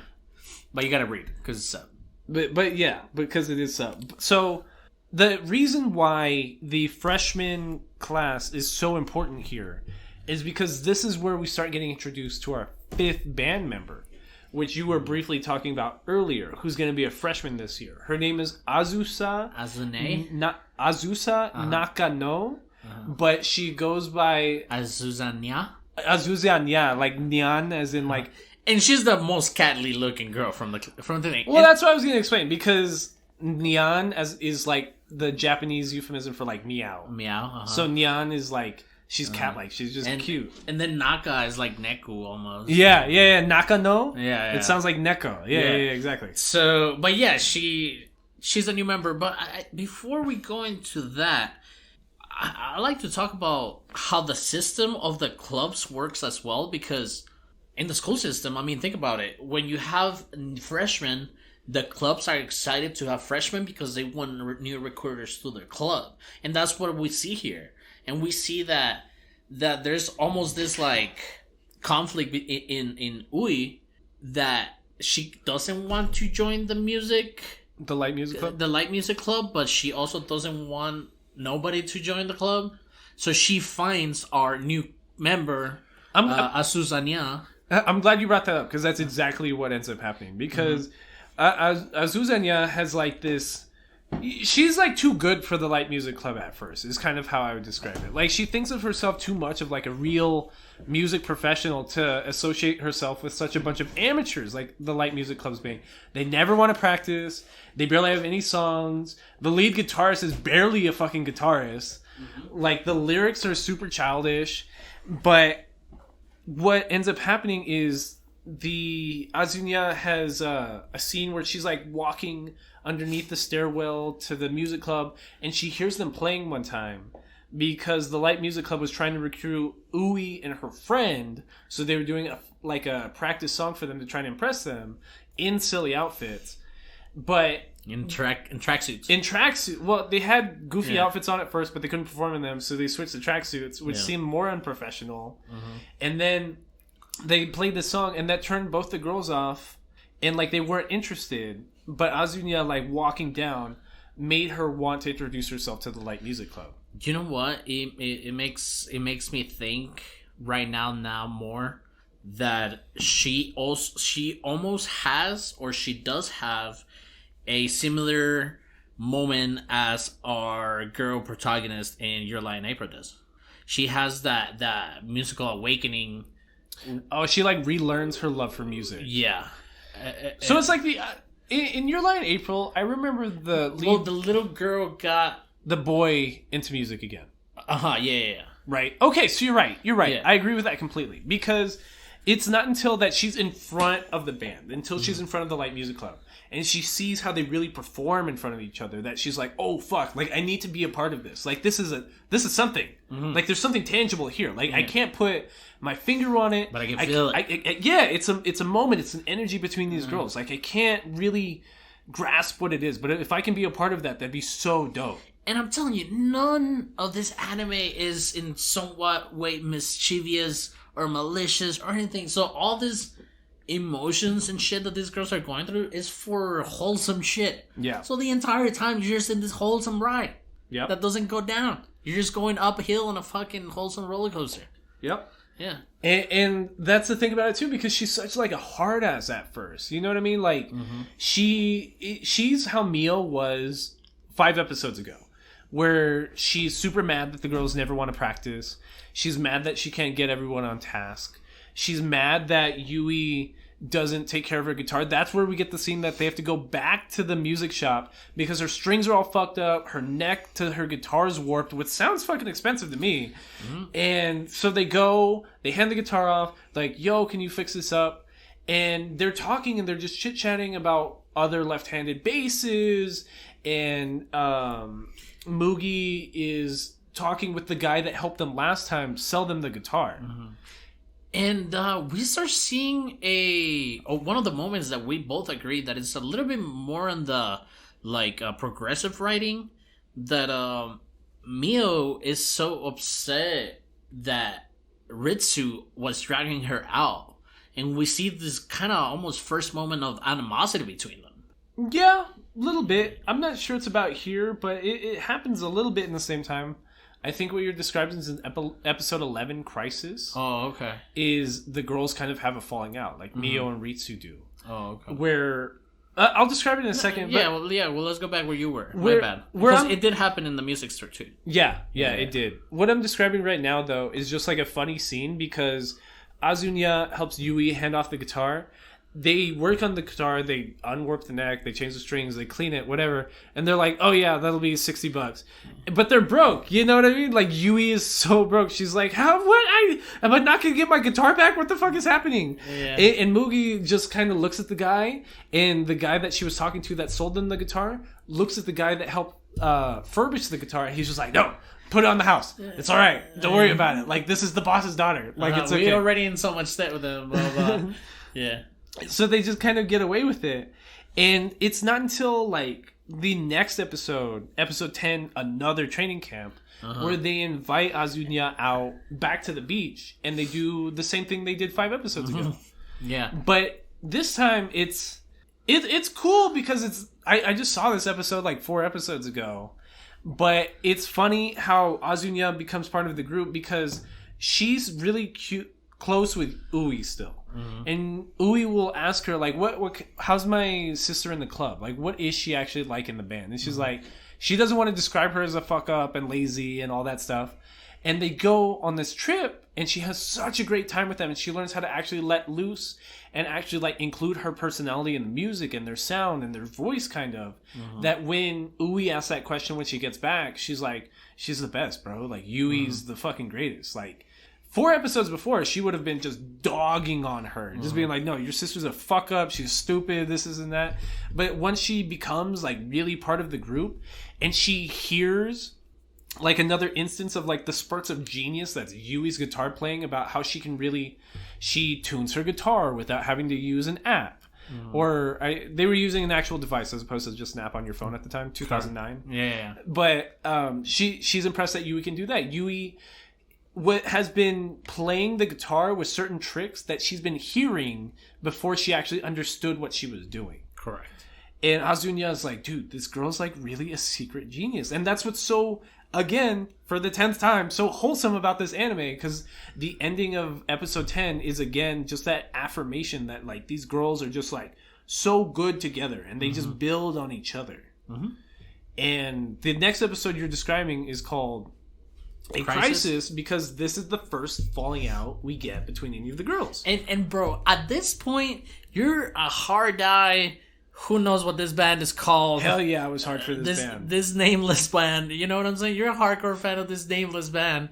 Throughout this point, you're like, you don't want this. You're almost watching like one of those like boy novellas, like what the fuck? Like Rebelde, like I have no idea what you're talking about. Not boy novellas, like in a sense of a boy band, but like high school novellas. No. You know, I have like no Rebelde, idea. you never heard of Rebelde? No. It was a dumbass, like, high school-based novella, and a lot of kids were into it at the time. Okay. So now you're like, what? Like, it almost feels the same way. I was never into it, but it almost feels like it. Okay. Yeah. And the point? The point being is that you don't want these girls to have a fallout. Okay, that's true. So you're right. So what's interesting here is that Mio starts getting cool with Noroka, which was Yui's best friend from middle school.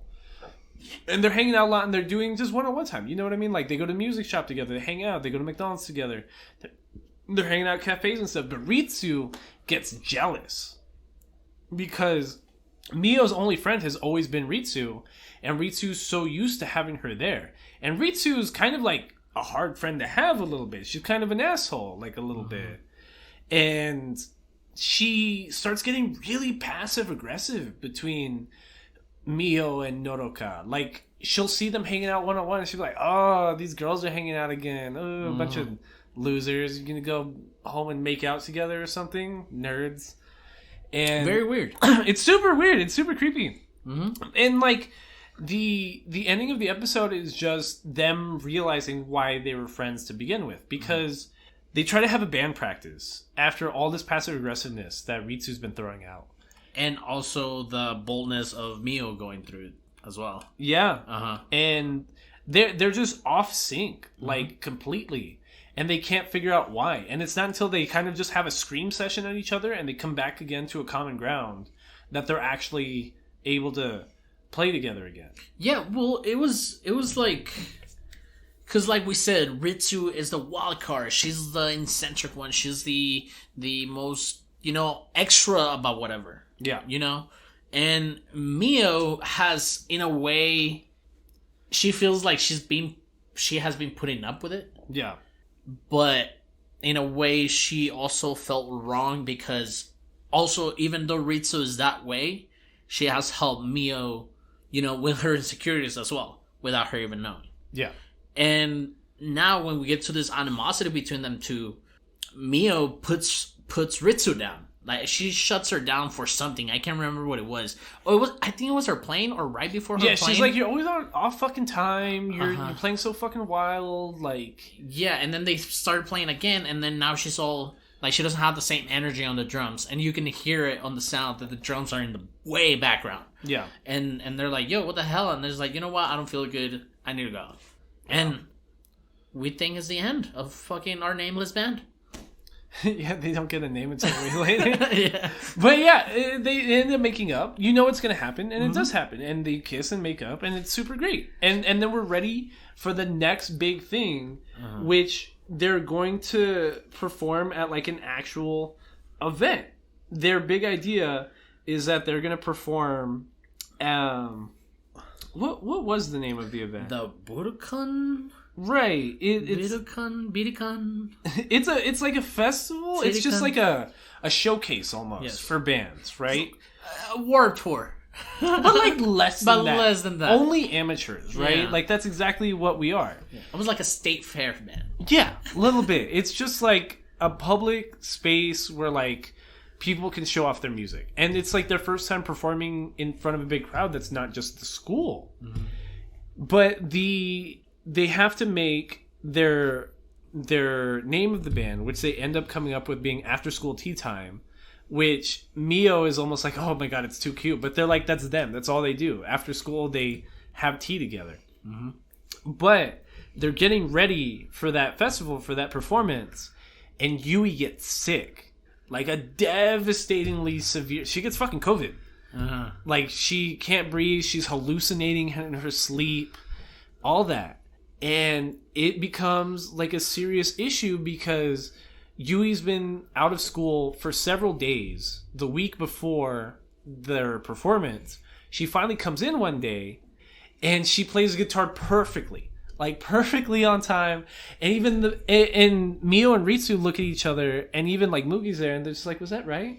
And they're just like, okay, once again from the top. And they do it again, and they're just like, why was that so good? Why was that perfect? I have those questions sometimes. About the podcast? About the podcast, But what's funny is, like, they look at Yui, and they're just like, you're not fucking Yui. Like, that's not how Yui plays the guitar. And she's never on time. She's never perfect with her playing. And it turns out it was Ui. Because this whole time that Yui's been learning how to play guitar, Ui was learning at that same time and teaching Yui as Ui was learning to teach Yui. Yes. So Ui's just like, oh my god, guys, I'm so sorry. My sister's really fucking sick. I just don't want you guys to pull out of the competition. And she feels bad, you know what I mean? And us as a watching audience, we're kind of at a loss. We're like, dude, what the fuck is gonna happen? Dude, it's she did it for the club, dude. It was fucking great. But yeah, fucking... Well, it gets worse. Because what kind of tugs on the heartstrings is finally, like, Yui's fever breaks. And she decides to go to school after class. And she's like, fuck yeah, I got this. But then as soon as she gets there, like, her fever rises again. And she's almost, like, stranded at the school. Like, how is she gonna get home? Like, she's like deathly ill. She can't carry her guitar. It's too fucking heavy for her because she has a fucking Les Paul. It's crazy because in only 12 episodes of this, and following these girls and having all this wholesome stuff, it really brings the energy down. And this is where I talking about the roller coaster. It's and right now, like I was telling you at the beginning, like nobody dies. Well, nobody does die, but might as well somebody might have. The band almost dies right here. Yeah, and it turned. Well, what I'm reading is that what they were performing for is they were going to be performing on stage to try to recruit more new members, like introduce themselves to the school for the first classmen and stuff like that. Mm-hmm. So episode 12, light music, like this is the episode that gives me the fucking warm fuzzies. This is the tingles on the back of the neck episode. This, like 12 episodes in, that's like 4 hours of watch time, is like it gives you that sensation that like only like really good works can give you. It's like I was about to compare it to like Endgame, but not that big of a payoff. But like, you get what I'm trying to say. Like, there's this big emotional connection that I've been following that finally gets like a huge payoff. Yeah. And right here, it's just like Yui promises the girls. She's like, okay, I'll meet you guys at the stage. Like, I know I'm sick, but I'm gonna get over it tonight. I promise. I promise. And she's still like kind of sick in the morning. She starts rushing to school. She's all the way at the school. She doesn't have her fucking guitar. So she has to run all the way back home, grab her guitar. She's still sick, right? And she's like trying to run with this Les Paul on her back, dying. The band's worried. They're on stage. They're in these goofy ass outfits. Yui's just in her school uniform because she hasn't been getting the outfits from Sadokawa. And it's time for them to go on. And the teacher, Sadako, has to play the first song with them. But, like, she's heard every song a million times with them. So she knows how to play. And she was a guitar player, so. Right, and her guitar is dope. She has, like, this badass, like, spiky, like, pink guitar. Yeah. So she's just shredding it up. And all the students are like, oh, my God, Miss Sadako can play? Oh, my fucking God.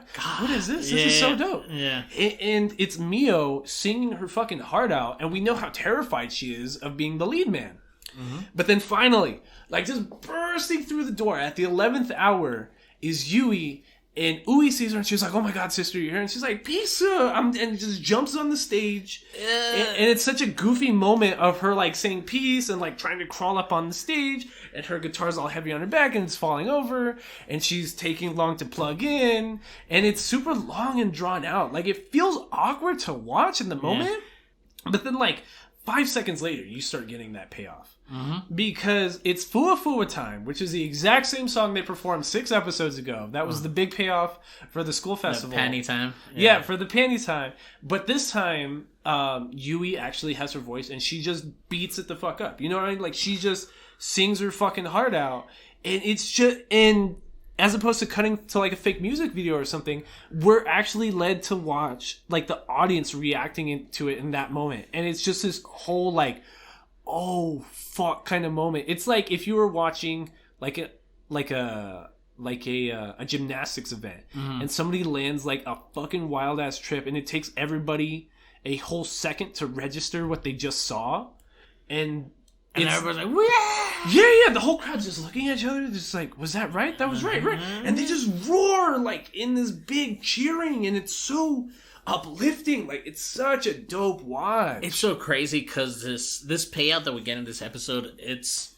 I know you told me that this reminds you of Haruhi Suzumiya because of the reasons that it doesn't remind you of Haruhi Suzumiya. Yeah. Because the payouts... I mean, you're right. Our protagonist is Yui. Their story revolves around her, and the story is there because she's there. Yeah. But throughout the whole season that you're watching this, you never... I never wanted that payout, but I love that I got it. Because you're not looking into that backstory of like, oh yeah, she should sing. You know what I'm saying? Yeah. Because everything is just going on. Like, we're going to be watching Godzilla Singular Point in 2 weeks, right? Mm-hmm. And like, one of the biggest well-kept secrets is like the design for Godzilla itself.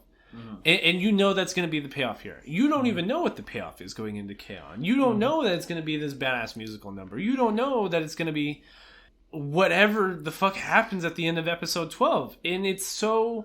You feel great after watching it. You feel inspired. Me, I was like, fuck, I'm going to go pick up the guitar. I'll start a band. I don't give a shit. I was a one-man fucking band. Hell yeah.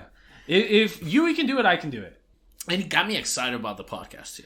Yeah. Because it's the same thing. We're starting a band. It needs that little bit of inspiration, like everything does. And I just want to cover the OVAs really quick. It's the OVAs are a mini arc about them joining a Battle of the Bands-esque thing, but it's again like a showcase. But they're actually in public. They're at an actual like event. Venue. Yeah, like an actual venue. And they get referred there because the best band at the showcasing, Ritsu's friends with one of the members. So we're starting to see that all the members that aren't Yui actually are in the music scene. You know what I mean? And it's again the same thing. Like, they feel super insecure because they're meeting like these hardcore people and these real musicians, and they're like, we're fucking after school tea time, and we're super lame, and we're just a bunch of dorky girls. But they get on stage, they do their thing, and they just rock the fuck out, and people love them for it, like because they're true to themselves. Yeah, and there was a piece of dialogue even in the last episode 12, before the OVAs, where Azusa Nya even mentioned, it's like, these girls are so weird, but when they play together, it's great. It's that energy, bro. They just vibe off each other. And what's cool here is we do get a little bit of backstory about Sawako, and it's kind of indirectly because she walks in to the music venue to watch the girls perform, but in her rocker outfit, and right away, like, people start recognizing her as Karen Strassman. They're like, yo, Karen, I didn't know you were still coming out here. You look great. Like, you look exactly the same. And because she was really part of this music scene, like, everyone surrounding these girls is so full of talent. And we're starting to get the sense that they're only surrounding Yui specifically because there really is like this latent potential there that everyone's trying to foster in her. Which is such like it takes a village to raise a child kind of thing to it. You know what I mean? Like, how are you going to foster talent like this if you don't have the help of the whole community? Correct. Because Yui just has this whole support system around her. Her sister, her bandmates, her teacher, her best friend from middle school, and they all just like harbor her because they know like what she can do and that like her motives are good. And that's season 1 of K-On! Like, it's such a good little tee off right there. Excellent. It's so good, brother. It was something I didn't need it. I'm almost mad at you that you kept it hidden this long. It was in the back of my head this whole time, and I never suggested it. It was You're just like, oh shit, he's not gonna like K-On! He's not gonna like K-On! No, man, it's so good. Aosan V, I'm having so much fun watching this, and I don't know why, but I do know why. It's the tingles. I told you. But that was episode 54 of Between Nerds podcast. K-On! Nerd down? Nerd down. Nerd down. Nerd down. That was episode 54 of Between Nerds podcast, K-On! And I'm happy to be around the Nerd down, brother, because I really think we have things to talk about this time. Are we in the Nerd down? Okay, yes, we are officially in the Nerd down. Hell yeah, I like the Nerd down. We are in the space where the nerds get down. I've been thinking about the music. I think we should hit up our friend and see if we can get something else. Thomas Zapien? Yes, sir. What do you want? I don't know. I feel like I have a responsibility to update some of these like podcast pictures and music on there. Okay. You know what I'm saying? Every season at least. Yeah, I'm down. Because we're already in season 2 and we haven't done nothing about our logos or anything like We just got stickers, finally. We're already thinking about a second round of stickers and what designs are going to be, what we're going to be on it. I know you want a QR code and stuff like that. And there's so like much I want to do because we've talked about forever. We're just going to have to bite the bullet and like open up our wallets and just pay out like $550 to the state of Texas so that we can get the LLC, so that we can do some crowdsource funding and maybe get a Patreon and actually get like some monthly donations and stuff like that. That'd be great. That'd be great if we can do that. It would take us like 6 months just to pay off the LLC, but by then we could maybe get a second mic. You just bought a new laptop for yourself. Yes, a new MacBook that you bulleted me into getting. We can get better chairs because my fucking back hurts. And just it's not included in the contract. We'll, instead of Modelo's, we're going to be getting high-class kegs in here. Ace champagne. Yeah, stuff like that. That's the little things. The little things. That's what I'm talking about. Yes. And I do want to go over the housekeeping notes right here too at the beginning of the Nerd Down, because we went ahead and decided like the anime we're going to be watching for this month. So yes. So this week we are watching Beastars. Mm-hmm. And what we're going to be watching next week is... Shout out to #NerdyPause. Shout out to #NerdyPause. We're going to be watching Godzilla Singular Point. Uh-huh. So we're going to be watching 2 Studio Orange original animes back to back. Hell yeah. And then we are going to be watching Code Geass Season 2, so that Hector Gabriel at Yu-Gi-Oh! Can stop fucking yelling at me that I talk about Code Geass every week, but we haven't gotten around to Season 2. Hey, we have to get it to Season 2. I love the first season. Can't wait for the second season. You said it was better.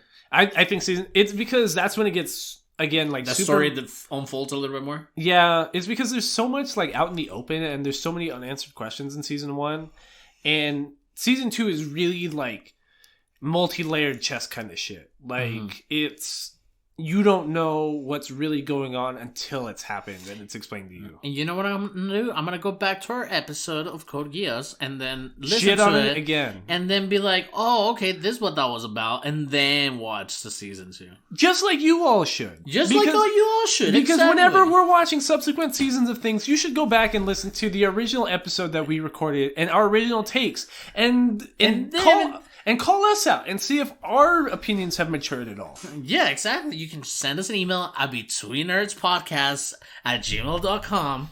You can follow us on Twitter at betweennerds, TikTok, Instagram, YouTube, any fucking podcast platform you can think of. And don't forget, that is at Between Nerds, BetweenNerds. Hit us up on Twitter even. Like, if you add us on Twitter, use this month's hashtag, which is #NerdyPause.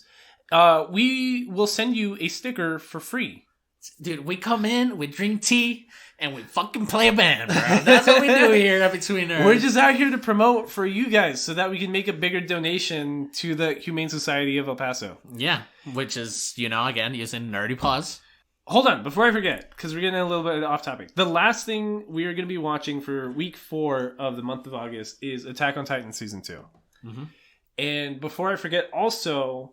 Ms. Vianney Sosa will be back next week to discuss Season 2 of Beastars with us. Yeah, she wasn't here for the first season, but... She got addicted just like we all did. Yeah, just like we did. Music is great. I want more chicken episodes. If anybody says Beastars is whack, that is like the hands down coldest take you can have in anime. Cold turkey, bro. Cold, bro. I literally don't understand how you can sit through Season 1, 12 episodes of Beastars. And be mad. Yeah, for real. Like, it makes zero sense. That's like saying Odd Taxi's bad writing or something. Yeah. It just doesn't make sense. Like, does not compute. Like, are we just not watching the same thing? Yeah, exactly. But that will be the month of August. That'll be the month of August. Please interact, like, retweet, comment, and use the hashtag. Tell us what you guys think. But Mr. Aldo Mendez, can you confirm that I have used my random number generator on all the apps that I've used hashtag Lady Nerds this month? Okay, go ahead, hit it. Okay, let me see. From what I'm seeing here, what does it say? What I'm seeing? That is Joshua Giovanna. At Joshua Giovanna on Twitter. Thank you for posting a picture of our sticker and adding us using hashtag nerds, and in a subsequent tweet using hashtag Lady Nerds. We really appreciate you. Please hit us up on Twitter, and we will be sending you something nice for our July giveaway. Yes, and if any of you nerds want a sticker for free sent to your home, DM this. I have 200 stamps at home. It's okay. I will send you all a stamp. Yes. Roller paper made out of our stickers. I don't care. But yeah, something I really, really did want to touch on in the Nerd Down was a movie that I've been wanting to see for like a year already, but that was pushed back because of COVID, because it's being produced by... Wait, we're allowed outside now? Yes, we are allowed on... No, maybe not for much longer. Not much for... It was like Psych Reverse Card, right? Yeah, it was Psych Reverse Card, because now there's Delta variant in El Paso. God. But I was really excited to see the A24 film, The Green Knight. really good. It was really good. I didn't realize until I got home and I was watching like YouTube videos on it because I had to be explained to it a little bit. I was like, am I stupid? Like, what am I missing here? Like, I know this is good, but I don't know why it's good. Well, it's because what I was explaining to Karen on the way home yesterday is that every A24 film puts me in like a mind frame that no other movie can put me in. So I saw Black Widow 2 weeks ago. Mm-hmm. And it's very straightforward. Watching a movie. It's like, okay, we gotta go punch the Russians. The Russians are in the sky. We gotta break into the sky to punch the Russian. Okay, cool. But like this, like I'm really trying to interpret every scene here. I'm like, what does that color mean? Why is that framed like that? Why is he brown in a country full of white people? It's like watching a play, dude. Yeah, it's like if a play had the capacity to change their theater to like a super high quality fucking scene, it will be that. Yeah. Because every scene, it's just acting so crazy. Acting. Yeah. And that's what Old wishes it was. The M. Night Shyamalan movie that premiered last week. Oh, you told me you hated that. That's what I mean. That shit's ass. But like the Green Knight's so good. Like it's actual art. Good. It's actual film. Correct. As opposed to something trying to be controversial and trying to be weird and trying to be out there. The Green Knight is an interpretation of a poem from the Legend of Arthur era of British literature. You know what I mean? It's literally about the comeuppance of a member of the Knight of the Round Table. I don't know if you ever watched the movie The Sword in the Stone. Disney movie. The cartoon one? Yes. Yes. I mean, growing up, there wasn't that many VHS going around, so you would rewatch fucking certain movies. You had what you had. The 5 films you had on VHS, that's what you saw until you were 12 years old. You burned them inside the fucking VCR, bro. Yep. Yeah, but and that was one of my movies that I rewatched a lot. Oh, was it? Okay. And I really liked the Merlin and him going through like a growing kind of journey as a person, and you know, he becomes king and shit like that. So when you're telling me that I want to go watch, because I didn't know much about the movie, only that it was an A24 movie. Yeah. The director as well, it just escaped my mind. And that it was based on the knights of, or at least one of the knights from the Round Table. Right. And I just plugged that into The Sword in the Stone. David Lowery. Yeah. And it was just so great to watch. And you were telling me, you're like, I kind of didn't get the ending. I didn't get the ending until I got home, and like I was actually reading things from before the film even came out that where people were like, hey, this movie's coming out and you might want to know more about the poem, and here's some stuff about that. And they're actually explaining how the original like pieces of literature like panned out. That it made sense to me. Mm-hmm. Because it's about a guy who's like the half nephew of King Arthur, like trying to become honorable and become an outstanding knight like all of the Knights of the Round Table and like his uncle and stuff like that. Mm-hmm. But the A24 interpretation is more about like a mother trying to protect a son and trying to make him successful before like he deserves it, kind of. Mm-hmm. Because so I missed like the first like 30 seconds of the movie because Karen's late everywhere and we were just late walking in the theater, right? So I didn't even get the original scene about him drunk in the brothel before Christmas.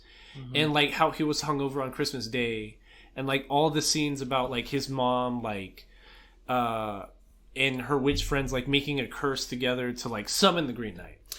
Well, yes, that happens, but it almost seemed like nobody thought that he was gonna volunteer himself to fight the Green Knight. Because he was like a loser almost.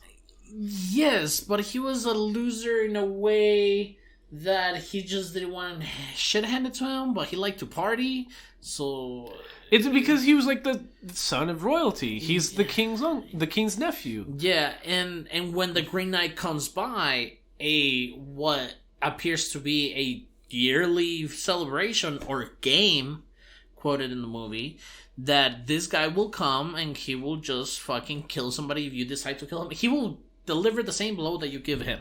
Right. A literal Green Knight, like a dude made out of trees and shit. Fucking Groot. That like you can, a Groot that you can like hear walking on his horse. Like if a horse is like 1,000 pounds, the knight sounds like he's 500 pounds. The way he walks around and like everything around him shakes. I'm sorry. He reminds me more of Swamp Thing from DC. Yeah. But like the scene he's introduced in at first is super low lighting. Like you can see that he has like a weird figure about him. And you can hear the sounds like his body's making that super loud and echoey. But it's not until like he's up close that you really see that he's an Ent from fucking Lord of the Rings. Yeah. He's a tree dude. He's almost like Mother Nature, but he's Father Nature. Yes, exactly. And the king is having a conversation with our main character here and Dave Patel's character, which like after this, if you can see this and tell me Dave Patel doesn't deserve Dev Patel, excuse me, I keep pronouncing his name wrong. If you don't think Dev Patel deserves an Oscar, I don't know what to tell you. Like this is so like there's so much performance out of this one character that's just being kicked on downhill this whole movie. It's so good. Like I almost hate that like every award show we talk about like Grammys, Oscars, or like even like the daytime Emmy, or not daytime Emmys, but the regular Emmys, or like the anime awards are always popularity contests, right? Yeah. Like we're not super big in all those other awards, but when we talk about the anime awards or something, it's annoying that it's just a popularity contest. Correct. When the Green Knight's not going to be the summer blockbuster of the year, it's just not. But it sucks that this performance won't get as many eyes on it as it would otherwise because it's just so good. Hey, A24 has been truly pulling their own weight. They don't show nothing but A24 previews at A24 movies. Yeah. And that's not shit you're not going to see until like another 3 years, 2 years. I'm excited for Goat. Lamb? Did you? Or Lamb? It's Lamb. Yeah. I said Goat. I'm excited for Goat. Yes, that's the sequel. But no, dude, it's awesome, man. It's no spoilers. Thank you for reminding me. I was just about to spiel the whole movie. Oh, my bad. but no. Thank you for going the way you did about it, because I would have been like, but yeah, it was a great story, and I would recommend everybody watch it. Thank you for reminding me we're not going to spoiler. I almost got more detailed with the plot, but like. There's so many scenes. It's new, so I don't really want to spoil it. That's true. That's true. But there's like so we spoil anime, but we don't spoil movies. There's so many scenes that are like really artsy and colorful because like it's a simple plot on its premise. It's the guy's gonna go beat up a Green Knight a year from now. That's it. But get his ass beat. Actually, he's supposed to get his he's supposed to get his ass beat. But there's scenes that you don't expect to be deep that are deep. And there's pieces of dialogue that, like, even me and Karen sitting right next to each other, I'm just like, what did that mean? Like, what did she mean by, oh, you're not really a knight? Like, what is that real interpretation there? Who are these characters being introduced an hour into the movie, and why do they matter? Who really is the Green Knight? Like, to me, it feels like it was... He had a plan, but he didn't know that the plan to achieve his goal was going to go this way. It's one of those movies that's like, it's like anime. It's like just a boy becoming a man, kind of. Mm-hmm. And it's him realizing that what he thought being a man and being like an important character in history is not really what it was. Mm-hmm. Like, there's a lot of pain and heartache and like a bunch of real shit that has to happen outside of your pampering mother and your famous uncle that you need to experience all on your own. Mm-hmm. And that's what the movie was. There's a lot of artsy interpretation and really weird film stuff that it's not off-putting though. It's not. It's entertaining the whole time. Yeah. It feels like like a corny Netflix short, like limited series almost. You know what I mean? Because Netflix sometimes does those 6-episode limited series that are super artsy and filmy, like this kind of. Mm-hmm. But as a film, and you're seeing one vision, you're seeing this one groundbreaking performance on his own, and I just really think everyone should go watch it. Like, don't go fucking watch Jungle Cruise, because I don't know why you would do that. Jungle Cruise. Hey, I watched the Jumanji sequel without watching the first Jumanji of the reboot. Was that shit ass? Honestly, it was pretty entertaining. Shut the fuck up. I remember watching the original Jumanji, but I don't think there's... I haven't seen a Rock movie in like 10 years. It's because he fucking milks it, bro. Like, I he's thought just... you were going to say he fucking sucks. Well, he does too, but like, he's in everything. Don't get me wrong. I want to see him, like, Pain and Gain. Like, that was such a funny character for The Rock. Right. But like, after Pain and Gain, it's just like he's in everything now. And I don't hate the dude for it, but like, I don't want to see him just be winning all the time. That's like those. There's a lot of reporting that he has so much energy for all these films because he's like roided the fuck out. Which, like, obviously the dude's ginormous, but even besides that, like, in no work in any competition or anything like that. He's just humongous because that's his decision. But that's why he has so much energy, and that's why he himself almost has like a body dysmorphia because he thinks he needs to be bigger and bigger and bigger and maintain. Do I look big in that movie? Do I need to do it in other movies so I can show myself that I'm bigger? Exactly. And it's almost like this weird, like, he's gonna have a massive heart attack at some point, being on all these fucking steroids, and we're all gonna be like, oh no, how did this happen? Hey, The Rock's heart is bigger than you think, bro. That's the point. Your heart's not supposed to be big, Aldo. It's big in spirit, okay? And physically, I believe. And physically, you were telling me you got into some Rick and Morty finally. I did. I let you into the Family Spectrum account. Yes, I am part of the Drew family. and you watched some Rick and Morty. What did you think so far? I do agree with you that I'm glad the writing went back to their fucking regular shenanigans instead of trying to make it a thing. It feels like season 2, season 3 again. Like, it feels like every episode's its own story. And it's just about wilder and wilder shit. Like, it doesn't need to be about, it's like Seinfeld. It's like Sunny Philadelphia. It's just a fucking episode about one thing and one thing only. Or The Simpsons even, or Family Guy. Because for so long, not so long, but the past 2 seasons, Rick and Morty fell for its own fame. And they started listening to the audience too much so that, like, there's a lot of, like, theory crafting and videos that are like, what does this one scene in Rick and Morty mean? What does this Morty character in this one random episode in season 3 really mean? And there's all these just alternate storylines, and they fell into that trap thinking they had to explain themselves to the audience. And it feels like if I want to connect it to fucking anime, which I will because it's a fucking anime podcast and it's my podcast and I'm going to do it anyways. But if you can connect it to like the fandom almost is like to NGE. Because the NGE fandom pressed the creator to be like, hey, are you ever going to do, like, a database on the robots, or are you going to explain some more? It's like, no, dude. If you don't get that this anime is just about, for what I think it's about, is that it's just a bunch of kids going through their own shit, like, there's no more need for explanation. Yeah, why do you want Evil Morty back? It reminds me of the George Lucas, like, having to rewrite the original Star Wars because, again, he fell for, like, the audience and the fan base too much, like, critiquing his shit, which it was fine how it was. Like, everyone preferred the work. Don't listen to 5 fucking nerds on Twitter. Just do whatever you want to do. I mean, if you like it, you don't. If you fucking like it, but you think things should be changed, you get fucked. Like, you watched the episode with the giant sperm, right? Yes.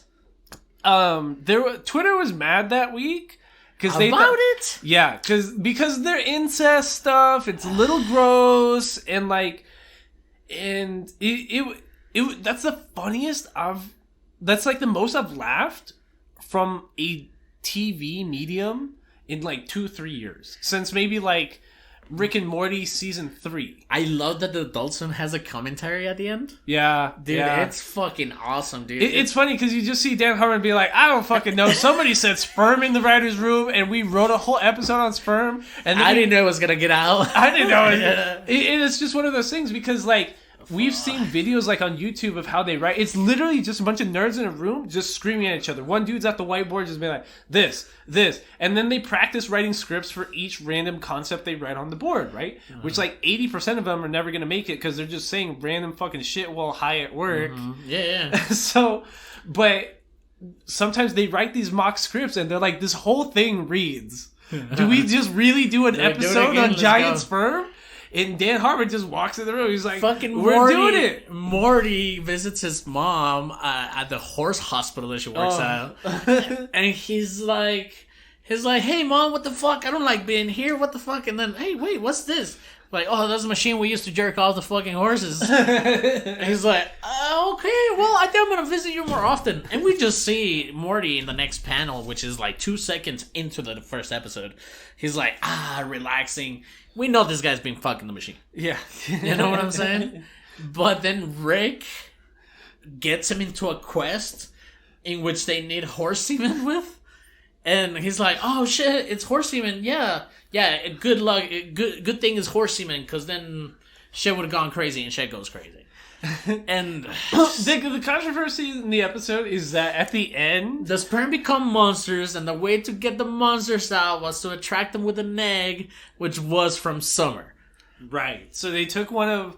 They drilled into Summer's ovaries, which is Morty's sister, took one of her eggs, and inflated it times 100 so that these giant inflated sperm that Rick accidentally made from Morty's sperm that are actually half horse, kind of, because there's some horse sperm mixed in there, and they inseminate Summer's egg, and then there's a giant baby in space that's the gross incest baby of Morty and Summer.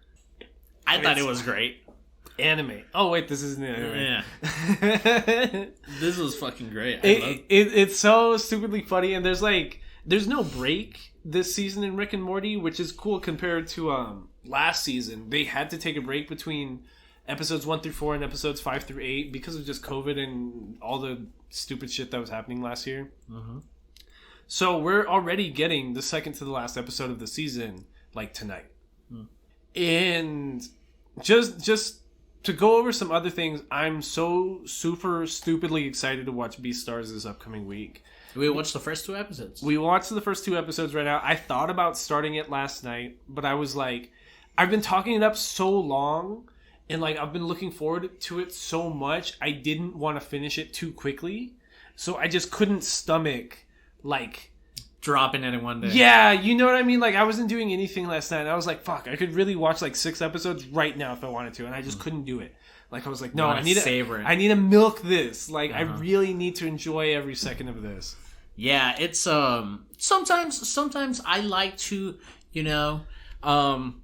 put things at a certain pace in my life with anime and stuff, and sometimes I'll watch 10 episodes in one sitting. Yeah. You know what I'm saying? Yeah. And sometimes I do feel like I'm like, oh man, I really would have enjoyed this if I would have just watched one of them. Right. Because that happened with Durarara.